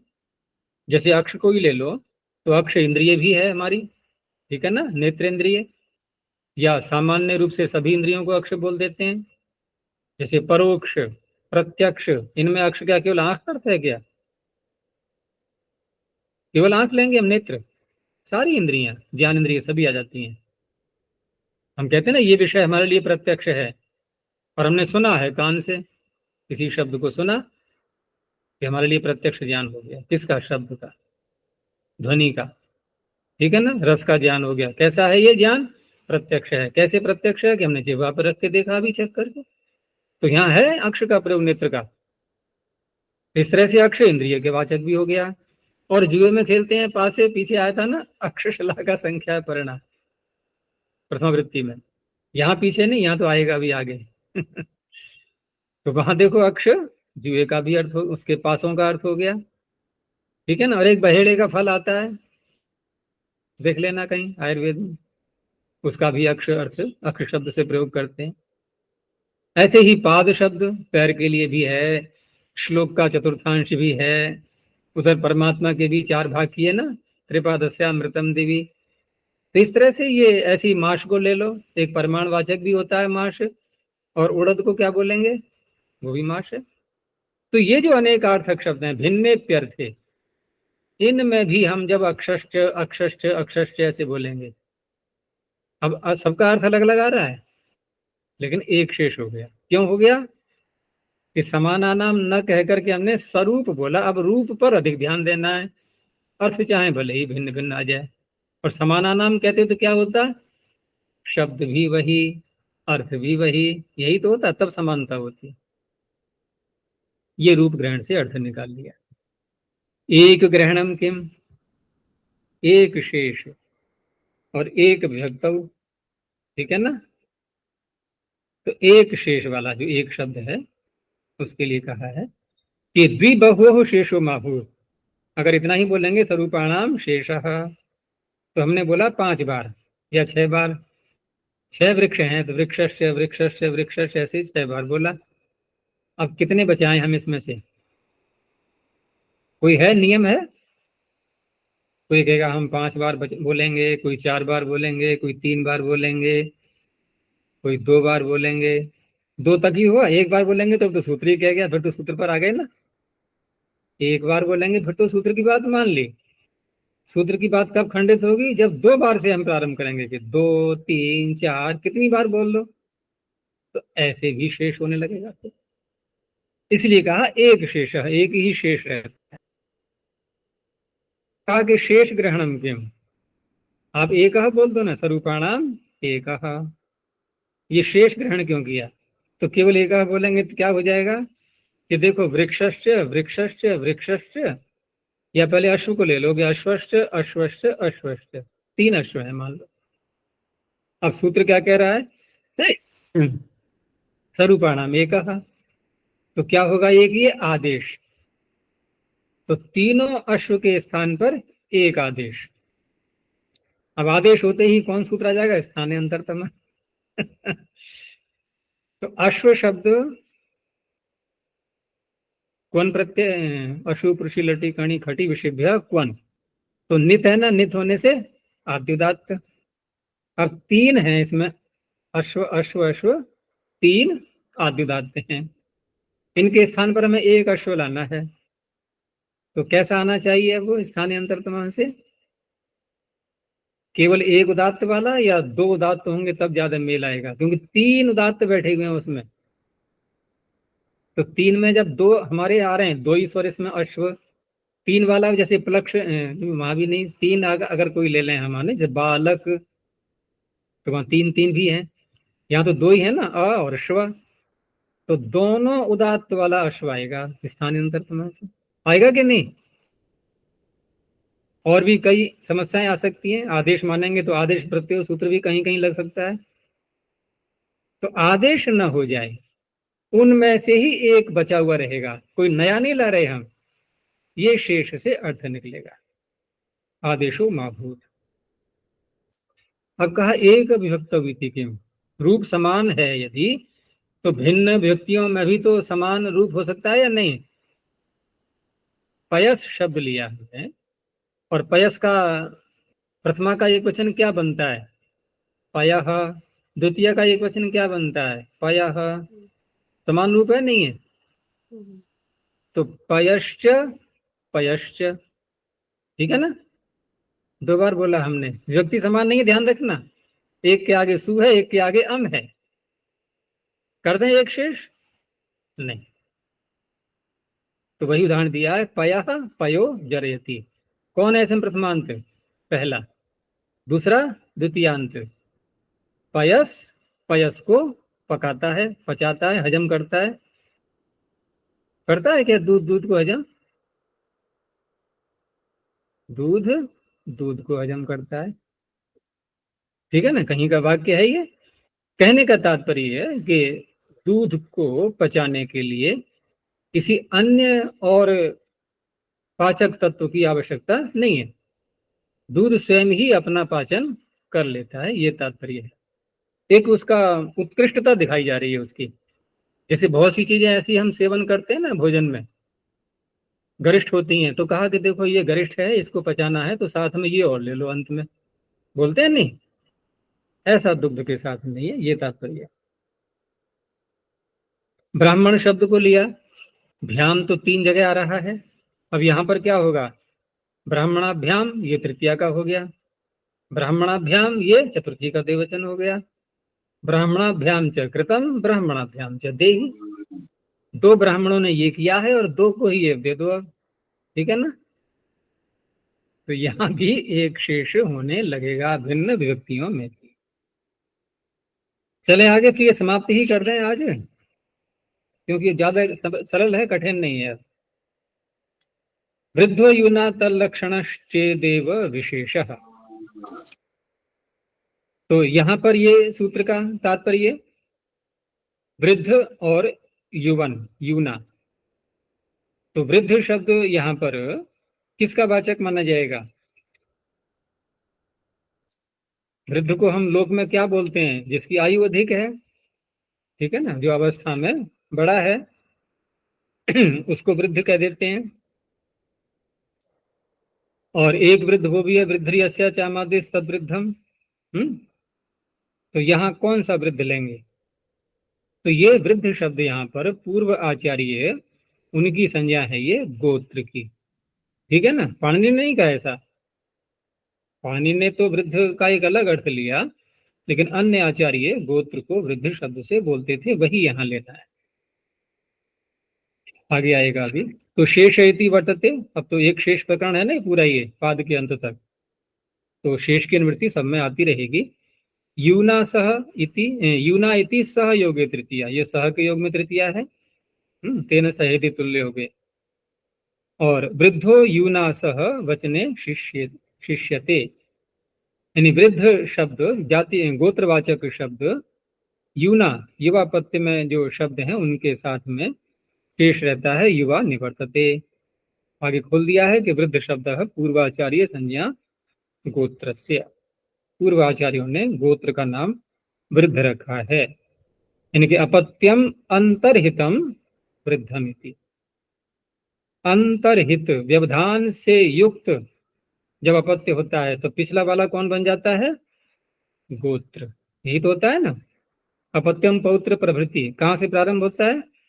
पौत्र से, तो पुत्र बीच में आ गया ना, तो ये अंतर्हित हो गया ना, व्यवधान से युक्त। अनंतरापत्य नहीं लिया ना, एक अपत्य को बीच में लाए, उसको छोड़ दिया, फिर दूसरा अपत्य जब आया तो पूर्व वाले का नाम क्या हो गया? गोत्र, ठीक है ना, गोत्रापत्य, उसकी अपत्य। तो ऐसे यहाँ पर भी है कि अपत्यम अंतर्हितम वृद्धमिति, उसी को यहाँ पर वृद्ध शब्द से कहा है जिसको पाणिनि गोत्र शब्द से बोलते। हो गया स्पष्ट? तो वृद्ध यूनो सह वचने, अब इन दोनों का द्वंद्व समास करेंगे, साथ साथ बोलना है हमें। तो कौन शेष रहेगा? वृद्ध शिष्यते तल लक्षणश्चेदेव विशेषः। और भेद केवल जो स्वीकार किया गया है वह तल लक्षण, ठीक है ना। यहाँ लक्षण का तात्पर्य निमित्त कारण, भेद उसी से हो, अन्य किसी से न हो। तदिति वृद्ध यूनो निर्देश, तल लक्षण में जो तद शब्द है ये उन्हीं की ओर संकेत कर रहा है, अर्थात जो गोत्रवाचक और युवा शब्द हैं उन्हीं के लिए। और लक्षण शब्दों निमित्त पर्याय, चेत शब्दों यदि अर्थे, यदि इतना ही भेद है तो, और साथ में सूत्र में एव भी लगा हुआ है, वो अवधारण के लिए है। एव का विशेषो वैरूप्यम, जो विशेष कहा था वो विरूपता न आ जाए, उसमें समान रूपता रहे, इसलिए विशेष शब्द है। तो वृद्ध युव निमित्तकम एव यदि वैरूप्यम भवति, यदि विरूपता आएगी तो वह विरूपता यदि वृद्ध युव निमित्तक ही है तब तो सूत्र को स्वीकार है, ठीक है ना। वृद्ध युव निमित्तकम एव यदि वैरूप्यम भवति ततो वृद्ध शिष्यते युवा निवर्तते। समानायाम आकृतो वृद्ध युव प्रत्ययो भिद्येते, समान आकृति में, ठीक है ना, समान आकृति में वृद्ध और युव प्रत्यय जो आते हैं वो यहाँ पर भिद्येते, भिन्न भिन्न, जैसे गार्ग्य शब्द में देखा हमने, तो गार्ग्य में कौन सा प्रत्यय है, ये, और गार्ग्यायण में आ गया फक प्रत्यय। ठीक है, लेकिन क्या गार्ग्य जो प्रकृति है उसमें तो कोई अंतर नहीं आया, प्रत्यय का ही तो भेद हुआ। तो वही बात आ रही है कि भेद यदि है तो उन्हीं का हो मात्र, बस जो भेद कर रहा है, जो निमित्त बन रहा है प्रत्यय उसका। तो अभी इनका दोनों का किया गया द्वंद्व समास। तो द्वंद्व समास करेंगे तो सूत्र किसको हटा रहा है और किसको शेष रख रहा है, वृद्ध को। तो गार्ग्य में और गार्ग्यायण में वृद्ध कौन है, अर्थात गोत्र कौन है, गार्ग्य। गार्ग्यायण तो गोत्रापत्य हो गया, वो युवापत्य हो गया ना। तो दोनों में गार्ग्य शेष रहा। ऐसे ही वात्स्यश्च वात्स्यायनश्च वात्स्यौ। अब वृद्ध इति किम, वृद्ध यदि नहीं कहा जाएगा तो गर्ग शब्द यहां लिया पहले इन्होंने, और एक ले लिया युवापत्य का, गर्गश्च गार्ग्यायनश्च। अब यहाँ वृद्ध है ही नहीं, गोत्र है ही नहीं, अब दोनों बोले जाएंगे गर्ग गार्ग्यायण, एक शेष नहीं होगा।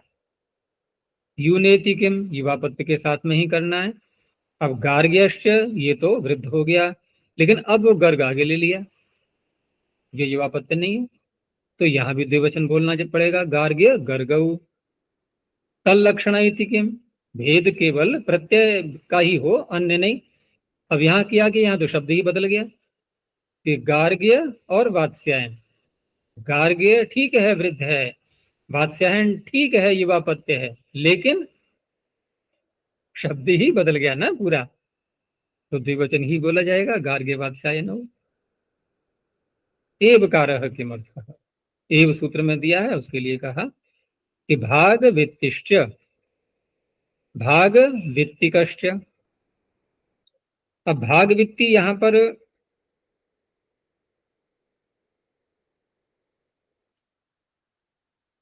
भाग वित्ति शब्द को पहले देखो। भाग वित्ति में क्या है, भाग वित्ति शब्द से युवापत्य में गोत्र स्त्रिया कुत्सने ण च, जो सूत्र है उसी के आगे सूत्र है वृद्धार्थक सौवीरेषु बहुलम। तो देखो इसमें अंतर आ गया। भागवित्ती शब्द से हमने जब युवापत्य बनाया, ठीक है ना, तन ठक प्रत्यय करके, तो उस अवस्था में उसमें अर्थ में भी अंतर आ गया।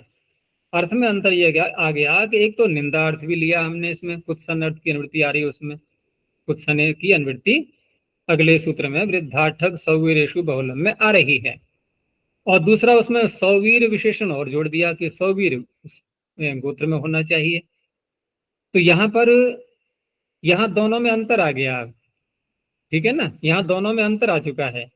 और वो अंतर कौन लाया, कुत्सा और सौवीरत्व। वही देखो आगे लिखा है, कुत्सा सौवीरत्वं च भाग वित्तिकस्य अपरो विशेषो विद्यते। ये भिन्न भेद एक और भी है, ठीक है ना। वैसे तो भाग वित्ति दोनों में दिखाई दे रहा है हमें, लेकिन हमने जब युवापत्य में प्रत्यय किया कन प्रत्यय, तो उस कन प्रत्यय के कारण से अब ये शब्द निंदा और सौवीरत्व, इन दो अर्थों को और समाविष्ट किए हुए है, ये भेद और आ चुका है, ठीक है ना। तो अब यहाँ पर एक वचन एक शेष नहीं होगा, अर्थात भाग वित्तिश्च भाग वित्तिकश्च भाग वित्तिकौ ऐसा प्राप्त हो रहा था। तो क्या करेंगे अब, ऐसा नहीं बनेगा, कैसा बनेगा, भाग वित्तिकौ, ठीक है ना, एक शेष नहीं करेंगे, यहां पर दोनों ही बोले जाएंगे। स्त्री पुंवच्य, तो स्त्री से तात्पर्य यहाँ पर स्त्रीलिंग में जो आने वाले शब्द हैं उनको लिया गया है। शेषः इति वर्तते वृद्धो यूना इति च सर्वम, ये सब कुछ आ रहा है पीछे से, तो पिछले सूत्र से ही संबद्ध सूत्र माना जाएगा ये, ठीक है ना। तो उदाहरण में हम देखेंगे वही बातें यहाँ भी मिलेंगी, बस अंतर इतना है कि स्त्रीलिंग का शब्द होगा और उसको पुंवत भाव करना है और एक शेष भी करना है। तो स्त्री वृद्धा यूना सह वचने, ये जो वृद्ध गोत्रवाची जो शब्द होगा वो स्त्रीलिंग में होगा, और यूना सह वचने शिष्यते तल्लक्षण चेदेव विशेषो भवति, ठीक है ना। बाकी सब बातें पीछे की वही हैं। और दूसरा कार्य सूत्र क्या करेगा कि पुंस एव अस्याह कार्यम भवति, पुल्लिंग के समान उसमें व्यवहार होगा। अर्थात स्त्री अर्थ पुम अर्थवत भवति।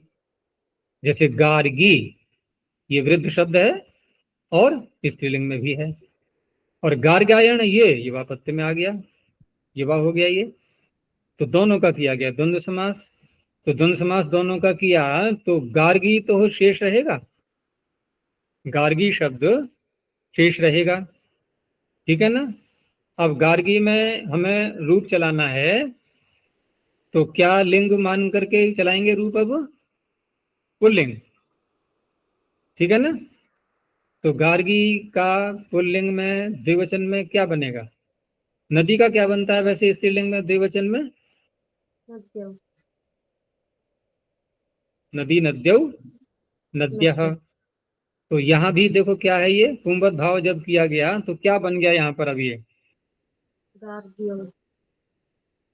गार्ग्यौ, ठीक है ना। गार्गी च गार्ग्यायणश्च गार्ग्यौ, यानी गार्ग्य शब्द मान करके, अब गार्गी नहीं, पुंवत भाव करेंगे तो गार्ग्य कहलाएगा ना, तो गार्ग्य का रूप चलेगा अब ये। और वात्सी च वात्स्यायनश्च वात्स्यौ, क्योंकि हमने गार्गी गार्ग्य से ही तो बनाया था, यकार का लोप करके सारा काम करके गार्गी बनाया था, तो पुंवत भाव होने से वो गार्ग्य का रूप चलेगा। ऐसे ही वात्स्य में वात्सी का वात्स्य हो जाएगा, दाक्षी का दाक्ष हो जाएगा, दाक्षी च दाक्षायणश्च दाक्षी। ये जो दाक्षी है ना, देखो पहला वाला जो दाक्षी है ना, दाक्षी च दाक्षायणश्च, ये दाक्षी स्त्रीलिंग का एक वचन का शब्द हो गया, ईकारांत। और जब पुंवत भाव करेंगे तो ये ह्रस्वीकारांत बनेगा, और ह्रस्वीकारांत का द्विवचन में क्या बनेगा? जैसे हरि ही हरि, तो वो है ये दाक्षी। पुमान स्त्रिया, अब यहाँ पर एक ये भिन्न विषय को ले रहा है। पीछे क्या था? स्त्री पुंवच्छ, स्त्री को शेष रखा गया था, यहाँ किसको शेष रखा जा रहा है? पुमान को। पुमान स्त्रिया, तो तल्लक्षण चेदेव विशेष इति वर्तते, इसकी तो अनुवृत्ति आ रही है, तो हट क्या गया है पीछे से? वृद्ध युना हट गया है, अब उसका विषय नहीं है। अब यहाँ अन्य सामान्य शब्द जो कि व्यवहार में प्रयोग में आते हैं स्त्रीलिंग के पुल्लिंग के, उनको लेना है, लेकिन एक जैसा ही रखना है, क्योंकि तल्लक्षण चेदेव विशेष ये तो पीछे से आ ही रहा है। तो वृद्धो यूना इति निवृत्तम स्त्रिया सह वचने पुमान शिष्यते स्त्री निवर्तते, स्त्री पुंस लक्षण चेदेव विशेषो भवति। भेद केवल इतना ही मात्र रहेगा बस, स्त्रीलिंग का और पुल्लिंग का। जैसे ब्राह्मण को पुल्लिंग में बोलेंगे ब्राह्मण, स्त्रीलिंग में बोलेंगे ब्राह्मणी, शब्द नहीं बदलेंगे। तो ब्राह्मणश्च ब्राह्मणी च, अब दोनों में कौन शेष रहेगा? पुमान, ब्राह्मण शेष रहेगा ब्राह्मणौ। कुक्कुटश्च कुक्कुटी च, यहाँ कुक्कुट शेष रहेगा तो द्विवचन हो जाएगा कुक्कुटौ। अब यदि हम शब्द को ही बदल दें, तल्लक्षण चेदेव विशेष इत्येव, इसी में लेना है हमें। अब यहाँ क्या किया कि पुल्लिंग वाला तो ले लिया हमने कुक्कुट का, स्त्रीलिंग वाला ले लिया हमने मयूरी, अब ये सूत्र नहीं लगेगा, तो कुक्कुट मयूर्यौ दोनों ही बोले जाएंगे, एक शेष नहीं होगा। एवकारः किमर्थः? एव की अनुवृत्ति आप पीछे से क्यों ला रहे हो? तो कहा इंद्रश्च इंद्राणी च इंद्राण्यौ। अब यहाँ क्या है? ये इंद्र पुल्लिंग का है और इंद्राणी स्त्रीलिंग का है, सही है ये? ठीक है, इंद्र पुल्लिंग में और इंद्राणी स्त्रीलिंग में। कहाँ है इंद्राणी? देखिए कभी, देखो पीछे विचार करो, ब्राह्मण और ब्राह्मणी, तो बिना विवाह किए भी महिला को हम ब्राह्मणी कह सकते हैं या नहीं? क्या यहाँ बिना विवाह किए इंद्राणी कह सकते हैं क्या? इंद्र की पत्नी ही तो इंद्राणी होगी। क्या पीछे ऐसा था कि ब्राह्मण की पत्नी ब्राह्मणी होगी या कुक्कुट की पत्नी कुक्कुटी होगी? वहां तो ऐसा नहीं था ना। तो यहाँ पर कुछ और बात भी तो आ गई ना साथ में। तो पुंयोगादाख्यायाम इति अपरो विशेष, ये भेद और आ गया दूसरा एक, इसलिए यहाँ पर अब एक शेष नहीं करेंगे। इंद्रश्च इंद्राणी च इंद्र इंद्राण्यो दोनों ही बोले जाएंगे अब। क्योंकि एक ही प्रकार का भेद होना चाहिए, ये भिन्न प्रकार का एक और आ गया। पुमान इति किम, पुमान को अवशिष्ट रखना है, नपुंसक लिंग को नहीं। प्राक च, प्राक कौन सा लिंग है ये? पुल्लिंग में होता तो क्या बनता? प्रांग च, प्रांग प्रांच उपरांच बोलते हैं नहीं। स्त्रीलिंग में प्राची बनता है, नपुंसक लिंग में प्राक। तो प्राक च, प्राची से एक नपुंसक लिंग का एक स्त्रीलिंग का, यहाँ नहीं होगा एक शेष। प्राक प्राच्य दोनों ही बोले जाएंगे। इसीलिए कहा कि प्राग, इन्होंने नपुंसक लिंग न कहकर इसको अव्यय मान लिया, और अव्यय वैसे भी अलिंग होता है। तो प्राग इति अव्ययम अलिंगम, अव्यय के रूप में भी ले लेंगे हम, तो कोई लिंग रहा ही नहीं, न नपुंसक लिंग है न पुल्लिंग है। भ्रातृपुत्र स्वश्री दोहितृभ्याम, इसमें यथासंख्य कर लेना है। तो यथासंख्यम भ्रातृपुत्र शब्द शिष्यते सहवचने स्वश्री दोहितृभ्याम, इन दोनों के साथ में। तो स्वस्रा सहवचने भ्रातृ शब्द शिष्यते, भ्राता च स्वसा च भ्रातरौ, दोहित्रा सहवचने पुत्र शब्द शिष्यते, पुत्रश्च दोहिता च पुत्रौ। ठीक है ना।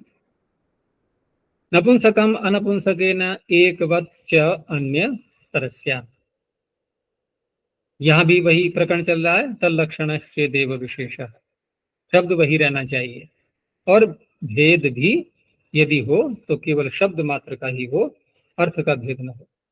तो नपुंसक अनपुंसक मात्र कृते विशेषे अनपुंसकेन सहवचने नपुंसकम शिष्यते, एक वच्च अस्य कार्यम भवति अन्यत्रस्याम, एकवत कार्य विकल्प करके है।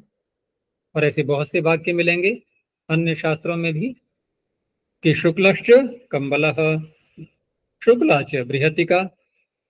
ठीक है ना, कंबल पुल्लिंग का है तो शुक्ल आ गया, बृहतिका स्त्रीलिंग का है तो शुक्ला आ गया, वस्त्र नपुंसक लिंग है तो शुक्लम च वस्त्रम। अब हमें तीनों को कहना है कि तीनों शुक्ल हैं ये, तो अब क्या करें? क्या आप शुक्लानी भी कह सकते हो अब, और शुक्लम भी कह सकते हो। महाभाष्य में जब आएगा कि व्याकरण पढ़ने के प्रयोजन, याद है कौन कौन से हैं? मुख्य 5 वाले। लघ्व संदेह, रक्षोहागम लघ्व रक्षोहागम, संदेह प्रयोजनम। ठीक है ना। तो कौन सा वचन था ये? रक्षा ऊहा आगम लघु असंदेह, और वाक्य क्या बना? रक्षोहागम लघ्व संदेहा। कौन सा वचन है? बहुवचन। अब हम इसको अलग अलग करते हैं, फिर रक्षा प्रयोजनम, ऊहा प्रयोजनम, ये सारे प्रयोजन ही तो है अलग अलग। तो 5 प्रयोजन हुए, तो क्या आना चाहिए? प्रयोजनानि। ठीक है ना, प्रयोजनानि। और क्या बोला अंत में? प्रयोजनम। हो गया ना एक वचन। ये क्या कह रहा है? एक वच्च अन्य तरस्याम। जैसे यहाँ है ना शुक्लम, होना क्या क्या ही चाहता? शुक्लानी। तो ठीक है, शुक्लम भी कह सकते हो और शुक्लानी भी कह सकते हो। वहां भी हम कह सकते हैं प्रयोजनानी, लेकिन पतंजलि वहां कह दिया प्रयोजनम।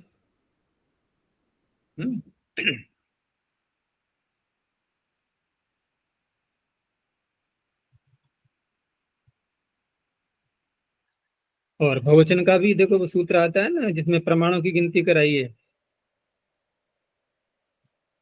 प्रत्यक्षानुमानोपशब्दाः प्रमाणानि, तो वहां प्रमाणम भी कह सकते हैं ना, जैसे वहां प्रयोजनम है। देखो दोनों प्रकार के आगे उदाहरण है ना, तो ये दोनों चलते हैं।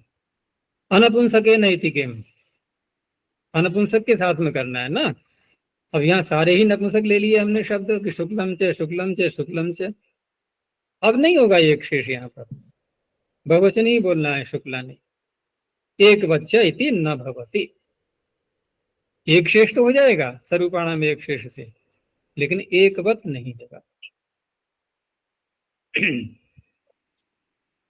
पिता मात्रा, माताजी पिताजी दोनों हैं, तो कौन बचेंगे? पिताजी बचेंगे, है ना। अन्य तरस्यामिति वर्तते न एकवत इति, यहाँ एकवत नहीं करना है। वचन तो हमें द्विवचन ही बोलना पड़ेगा दोनों के लिए, लेकिन शब्द एक ही प्रयोग में लाना है। कौन सा? पिता। तो मात्रा सह वचने पितृशब्द शिष्यते नत्रस्याम। अब माता को बुरा लगेगा ना कि पिता का महत्व हो गया, मैं तो कुछ भी नहीं परिवार में, मेरी तो कोई गिनती ही नहीं रही, है ना, सब कुछ इन्हीं का इन्हीं का महत्व हो गया, इन्हीं का आधिपत्य हो गया। तो कोई बात नहीं, व्यवहार है ये। तो माता च पिता च पितरौ, माता का गुणगान तो बहुत किया गया है, अन्य बहुत से ऐसे प्रकरण या स्थल आएंगे जहां पर भरमार है माता के गुणों का, बहुत ही वर्णन किया है, बहुत प्रकर्ष दिखाया गया है। अब इतने मात्र से तो माँ को बुरा नहीं लगना चाहिए ना तो माता च पिता च पितरौ, फिर अन्यतरस्याम भी तो आ रहा है, बुरा लग रहा है तो माता पितरौ बोल दो, ठीक है ना, दोनों बोल सकते हैं। श्वशुरः श्वश्वा, अब इनकी भी आफत आई, श्वशुर और साथी है ना, तो अंतरस्यामिति वर्तते श्वश्वा सह वचने श्वशुर शब्द शिष्यते अंतरस्याम, ये भी अंतरस्याम है। तो श्वशुरश्च ये पुल्लिंग हो गया, श्वश्रूश्च ये स्त्रीलिंग का हो गया, शेष रह गए पुल्लिंग श्वशुरौ, और विकल्प है तो श्वश्रु श्वशुरौ इति वा, ऐसे भी बोल सकते हैं। अब यहाँ श्वश्रु श्वशुरौ में ये पलट क्यों दिया इन्होंने, पीछे उदाहरण दिया था श्वशुरश्च श्वश्रूश्च, तो क्रम कैसे है, पहले पुल्लिंग का है फिर स्त्रीलिंग का है, लेकिन जब द्वंद्व समास करके द्विवचन रखा तो स्त्रीलिंग का पहले आ गया, पुल्लिंग का आगे पहुंच गया। अल्पास्तरम होता है ना, पूर्व निपात, किसमें कम है, आज शुरू में कम है ना और वहां भी देखो माता च पिता च, तो शेष रखा तो पितृ, और दोनों को मिलाया तो माता पहले आ गई ना। एक बार पीछे भी ये प्रसंग आया था, तो कैसे आ गया, यहाँ दोनों में अच समान है ना, माता में और पितृ, मातृ में और पितृ में। पूजित अधिक पूजित है। अभ्यर्हितम पूर्वम निपतति इति वक्तव्यम, तो माँ को थोड़ा गर्व होगा ना सुन करके अब कि मुझे अभ्यर्हित माना जा रहा है, ठीक है ना। चलो, त्यदादीनि सर्वैर नित्यम, ये अलग विषय हो गया। अब तो त्यदादीनि शब्द रूपाणी सर्वै ही सह वचने, अब सर्व शब्द से हम किन शब्दों को लेंगे, कुछ भी हो सकते हैं वो, ठीक है ना, उनके साथ में त्यदादि शब्द अवशिष्ट रहते हैं। और दूसरा अर्थ एक और निकलता है कि सर्वही से हम अन्य शब्द भी ले सकते हैं, और सर्व शब्द से हम त्यदादि गण के अंतर्गत आने वाले जो शब्द हैं उनको भी ले सकते हैं। उन्हीं में से परस्पर बहुत सारे प्रयोग किए जा रहे हैं, तो वहां पर भी अब क्रम क्या रहेगा, वहां पर क्रम जो है वो अगला वार्तिक बताएगा फिर, ठीक है ना। तो फिर देखो वाक्य, त्यदादीनि शब्द रूपाणी सर्वैः सह वचने नित्यम शिष्यन्ते त्यदादि भी अन्यैश्च, ठीक है ना, अन्य जो त्यदादि गण के अंतर्गत आ रहे हैं उनमें भी ऐसे ही रहेगा, उनके साथ भी शिष्य एक बचेगा। और नित्य की बात कह दी गई यहाँ पर, सर्वग्रहणम साकल्यार्थम, सभी ग्रहण आ ही गए उसमें, साकल्य ग्रहण के लिए है। और नित्य ग्रहणम, क्योंकि पीछे से अनत्रस्याम चल पड़ा था, तो नित्य ग्रहणम विकल्प निवृत्त्यर्थम। अब सर्व शब्द कह करके देखो, एक तो ले लिया उन्होंने तद शब्द, ये त्यदादि का हो गया। दूसरा कोई सा भी शब्द हो सकता है, सर्व है ना, तो देवदत्त को ले लिया, क्योंकि अधिकतर प्रयोग तो इन्हीं पे होते हैं ना, देवदत्त और यजदत्त। तो सच देवदत्तश्च तौ, अब देवदत्त चला गया, तौ हो गया। यश्च देवदत्तश्च, तो यद शेष रह गया, यौ। अब इन्हीं में परस्पर जब करेंगे तो कौन सा क्रम क्या रहेगा उनमें, तो जो पर वाला है वो रहेगा। त्यदादीना मिथो यद यद परम तत्तत् शिष्यते, तो क्रम की दृष्टि से देखेंगे तो तद पहले आ रहा है, यद उसके बाद में आ रहा है, तो यद शेष रहेगा, सच यश्च यौ। ऐसे ही यद और किम में किम आगे आ रहा है, तो यश्च कश्च कौ। अंतिम सूत्र, ग्राम्य पशु संघेष्वतरणेषु स्त्री, ग्राम्य पशुओं का संघ, ग्राम्य पशु किसे कहते हैं, जिनको प्रायः मनुष्य अपने घर में रख करके उनका पालन पोषण करते हैं, ठीक है ना। वो ग्राम्य पशु कहलाते हैं। दूसरे अरण्य पशु होते हैं, जंगलों में घूमते रहते हैं, उसमें हिंसक प्राणी भी बहुत से होते हैं, लेकिन जिनका पालन पोषण होता है वो हिंसक नहीं होते, वो तो हमारा उपकार करने के लिए है, ठीक है ना। दूध आदि की व्यवस्थाएं सब उनसे होती हैं। तो ग्राम्याणाम पशुनाम संघाः, ग्राम्य पशु संघाः, ये समास दिखा दिया। एतेषु सह विवक्षायाम, एक साथ बोलना हो इनको। तो स्त्री शिष्यते, इनमें स्त्रीलिंग का जो शब्द है वो शेष रहेगा। तो देखो यहाँ स्त्री की प्रधानता हो रही है। तो पुमान स्त्रिया इति पुंसः शेषे प्राप्ते, क्योंकि पूर्व सूत्र जो आ चुका था वो पुमान को शेष रख रहा था, तो पुंसः शेषे प्राप्ते स्त्री शेषो विधीयते, ये उसका उलट है बिल्कुल।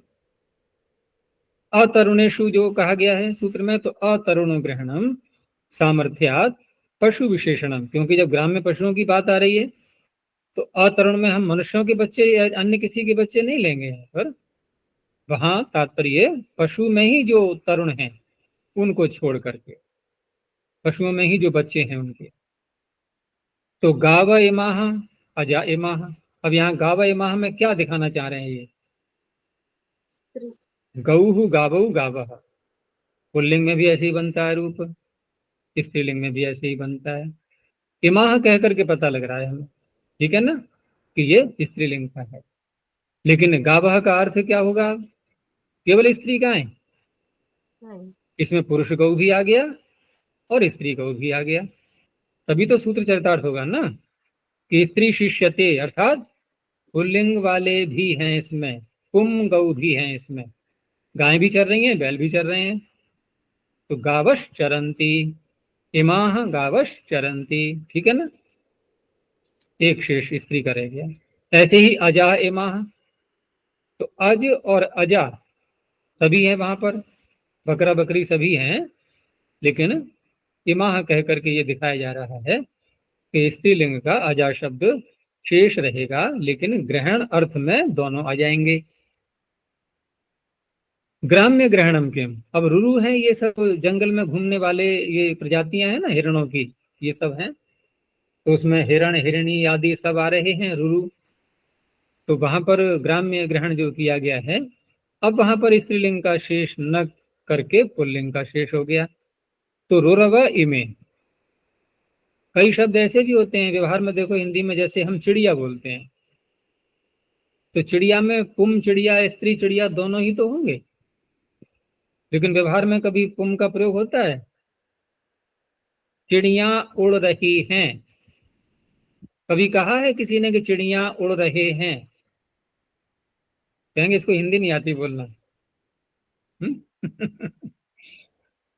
तो अनेकों स्थल ऐसे आते हैं कि जहां हम वैसे ही देख रहे हैं कि शेष की तो बात छोड़ो, वहां पर वो पुल्लिंग वाला व्यवहार ही नहीं चलता बिल्कुल। यहाँ तो फिर भी गाय और बैल बोल देते हैं, संस्कृत में तो फिर भी चटक और चटका कह सकते हैं, लेकिन हिंदी में तो वो चिड़िया शब्द ही चलता है अकेला। तो रोरव इमे प्रशता इमे, यहाँ पर पुल्लिंग वाला प्रयोग दिखा रहे हैं ये, और यहाँ पुल्लिंग वाला प्रयोग किस आधार पर दिखा रहे हैं? पुमान स्त्रिया, ठीक है ना, क्योंकि ये ग्राम्य पशु नहीं है। पशुषु इति किम, अब पशु नहीं है तो ग्राम्य गांव में रहने वाले ब्राह्मण क्षत्रिय आदि ये भी तो सब हैं।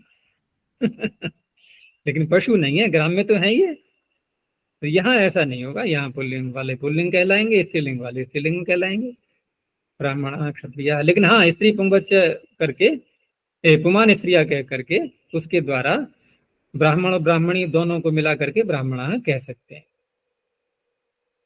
संघेषु इति किम, संघ भी तो होना चाहिए। अब समूह क्या दो से बन जाएगा? दो से अधिक होने चाहिए, दो में संघ नहीं बनता है, एक में भी नहीं बनता, दो में भी नहीं बनता, दो से अधिक में होता है संघ। दो तो साफ दिखाई दे रहा है हमें। तो एतौ गावऊ चरतः, अब यहाँ एतौ शब्द कह करके ये गावऊ का अर्थ बैल होगा या गो गाय जो स्त्रीलिंग है वो होगा? एतौ के आधार पर क्या होगा? पुल्लिंग। हाँ बैल, ये दो बैल चर रहे हैं, एतौ गावऊ चरतः, ठीक है ना। तो संघ नहीं है, ये समूह नहीं है यहाँ पर कोई। और दोनों ले लें तो, स्त्रीलिंग भी ले लें पुल्लिंग भी ले लें तो आपत्ति है क्या? वो भी ले सकते हैं, वो भी ले सकते हैं ना। और पुमान स्त्रिया से पुल्लिंग वाला शेष रहेगा। एक गाय चल रही है, एक बैल चल रहा है, तब भी कह सकते हैं हम ये तो गावू चरता है। और दोनों बैल हैं, तब भी कह सकते हैं। अब दोनों गायें आ गई तो क्या करेंगे? तब तो अन्याय हो जाएगा फिर ये। और पता भी है बोलने वाले को कि दोनों गायें हैं ये, क्योंकि पुमान स्त्रिया सूत्र ये भी तो कह रहा है ना कि स्त्री और पुमान दोनों होंगे ना। अब दोनों स्त्री हैं तो फिर ये पुमान स्त्रिया कैसे लग जाएगा? लग जाएगा फिर है? दोनों यदि गायें चल रही हैं तो पुमान स्त्रिया लगा सकते हैं क्या आप? नहीं। इसलिए दो अर्थ निकल आएंगे इसके। अब या तो एक बैल है और एक गाय है, अथवा दोनों बैल हैं। अब दोनों बैल हैं तो ये उदाहरण देना भी यहाँ उपयुक्त नहीं रहेगा, क्योंकि यहाँ पर एक शेष भी तो दिखाना है हमें, एक शेष दिखाना है और दोनों बैल हैं। तो क्या हुआ यहाँ पर? यहाँ भी पुमान स्त्रिया नहीं लगने वाला, दोनों होंगे तभी तो लगेगा वो। इसलिए यहाँ अर्थ लेंगे हम एक गाय और एक बैल। अतरुणेषु इति किम, अब यहाँ पर छोटे छोटे बच्चे आ गए ये, तो वत्सा इमे। अब यहाँ छोटे बच्चों में बछड़े भी हैं बछड़ियां भी हैं, ठीक है ना। तो पुमान स्त्रिया से पुल्लिंग वाला शेष रह गया, इसलिए अयम इमऊ इमे, इमे आ गया, नहीं तो स्त्रीलिंग होता तो वहां बनता। ऐसे ही बरकरा इमे, बकरी के बच्चे हैं, पुल्लिंग वाले भी हैं स्त्रीलिंग वाले भी हैं, तो केवल पुल्लिंग का शेष रहा। एक वार्तिक भी साथ में दे दिया है कि अनेक शफेषु इति वक्तव्यम। ये जो यहाँ पर कहा गया ना ग्राम्य पशु संगेश करणेषु स्त्री, इसमें एक थोड़ा सा और विशेषता जोड़ लेनी है कि जिनके अनेक शफ होते हैं। ग्राम्य पशु तो लेना है, ग्राम्य पशु तो घोड़ा भी होता है, अश्व, उसको पालते हैं लोग, प्रयोग में लाते हैं, लेकिन वो एक शफ वाला होता है। जो एक से अधिक शफ वाले हैं, खुर होते हैं ना बीच में चिरे हुए, उन पशुओं को लेना है। घोड़े के नहीं होते चिरे हुए, देखे हैं? नाल लगाते हैं ना उसके, तो वो पूरा एक ही होता है उसका खुर नीचे, उसमें बीच में भाग नहीं होता, उसका दो भाग नहीं होते हैं जैसे गाय के होते हैं। और गायों के खुरों में प्राय करके बीमारियां ही बहुत लगती हैं, देखा है ना? उसको अधपका बीमारी ऐसी कुछ बोलते हैं शायद, और उससे बहुत हानि होती है, उन पशुओं को मर भी जाती हैं गायें। तो भयंकर बीमारी उनकी लग जाती है, वो पक जाते हैं उनके खुर। और कहाँ पकते हैं? वही जो बीच का भाग होता है ना, वहां पर, वहां से प्रारंभ होता है। तो इसलिए यह माभूत अश्वा इमे। अब ये अश्वा इमे का क्या अर्थ होगा? घोड़ी भी है घोड़े भी हैं, लेकिन एक शफ वाले हैं।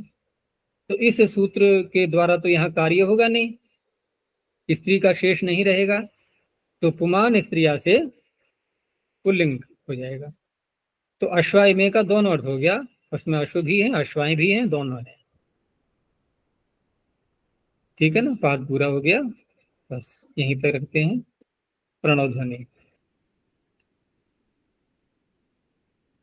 ओ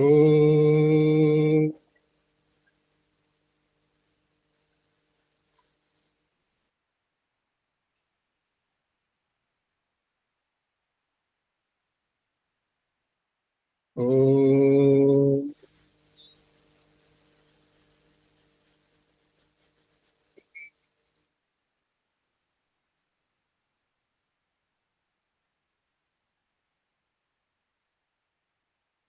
ओ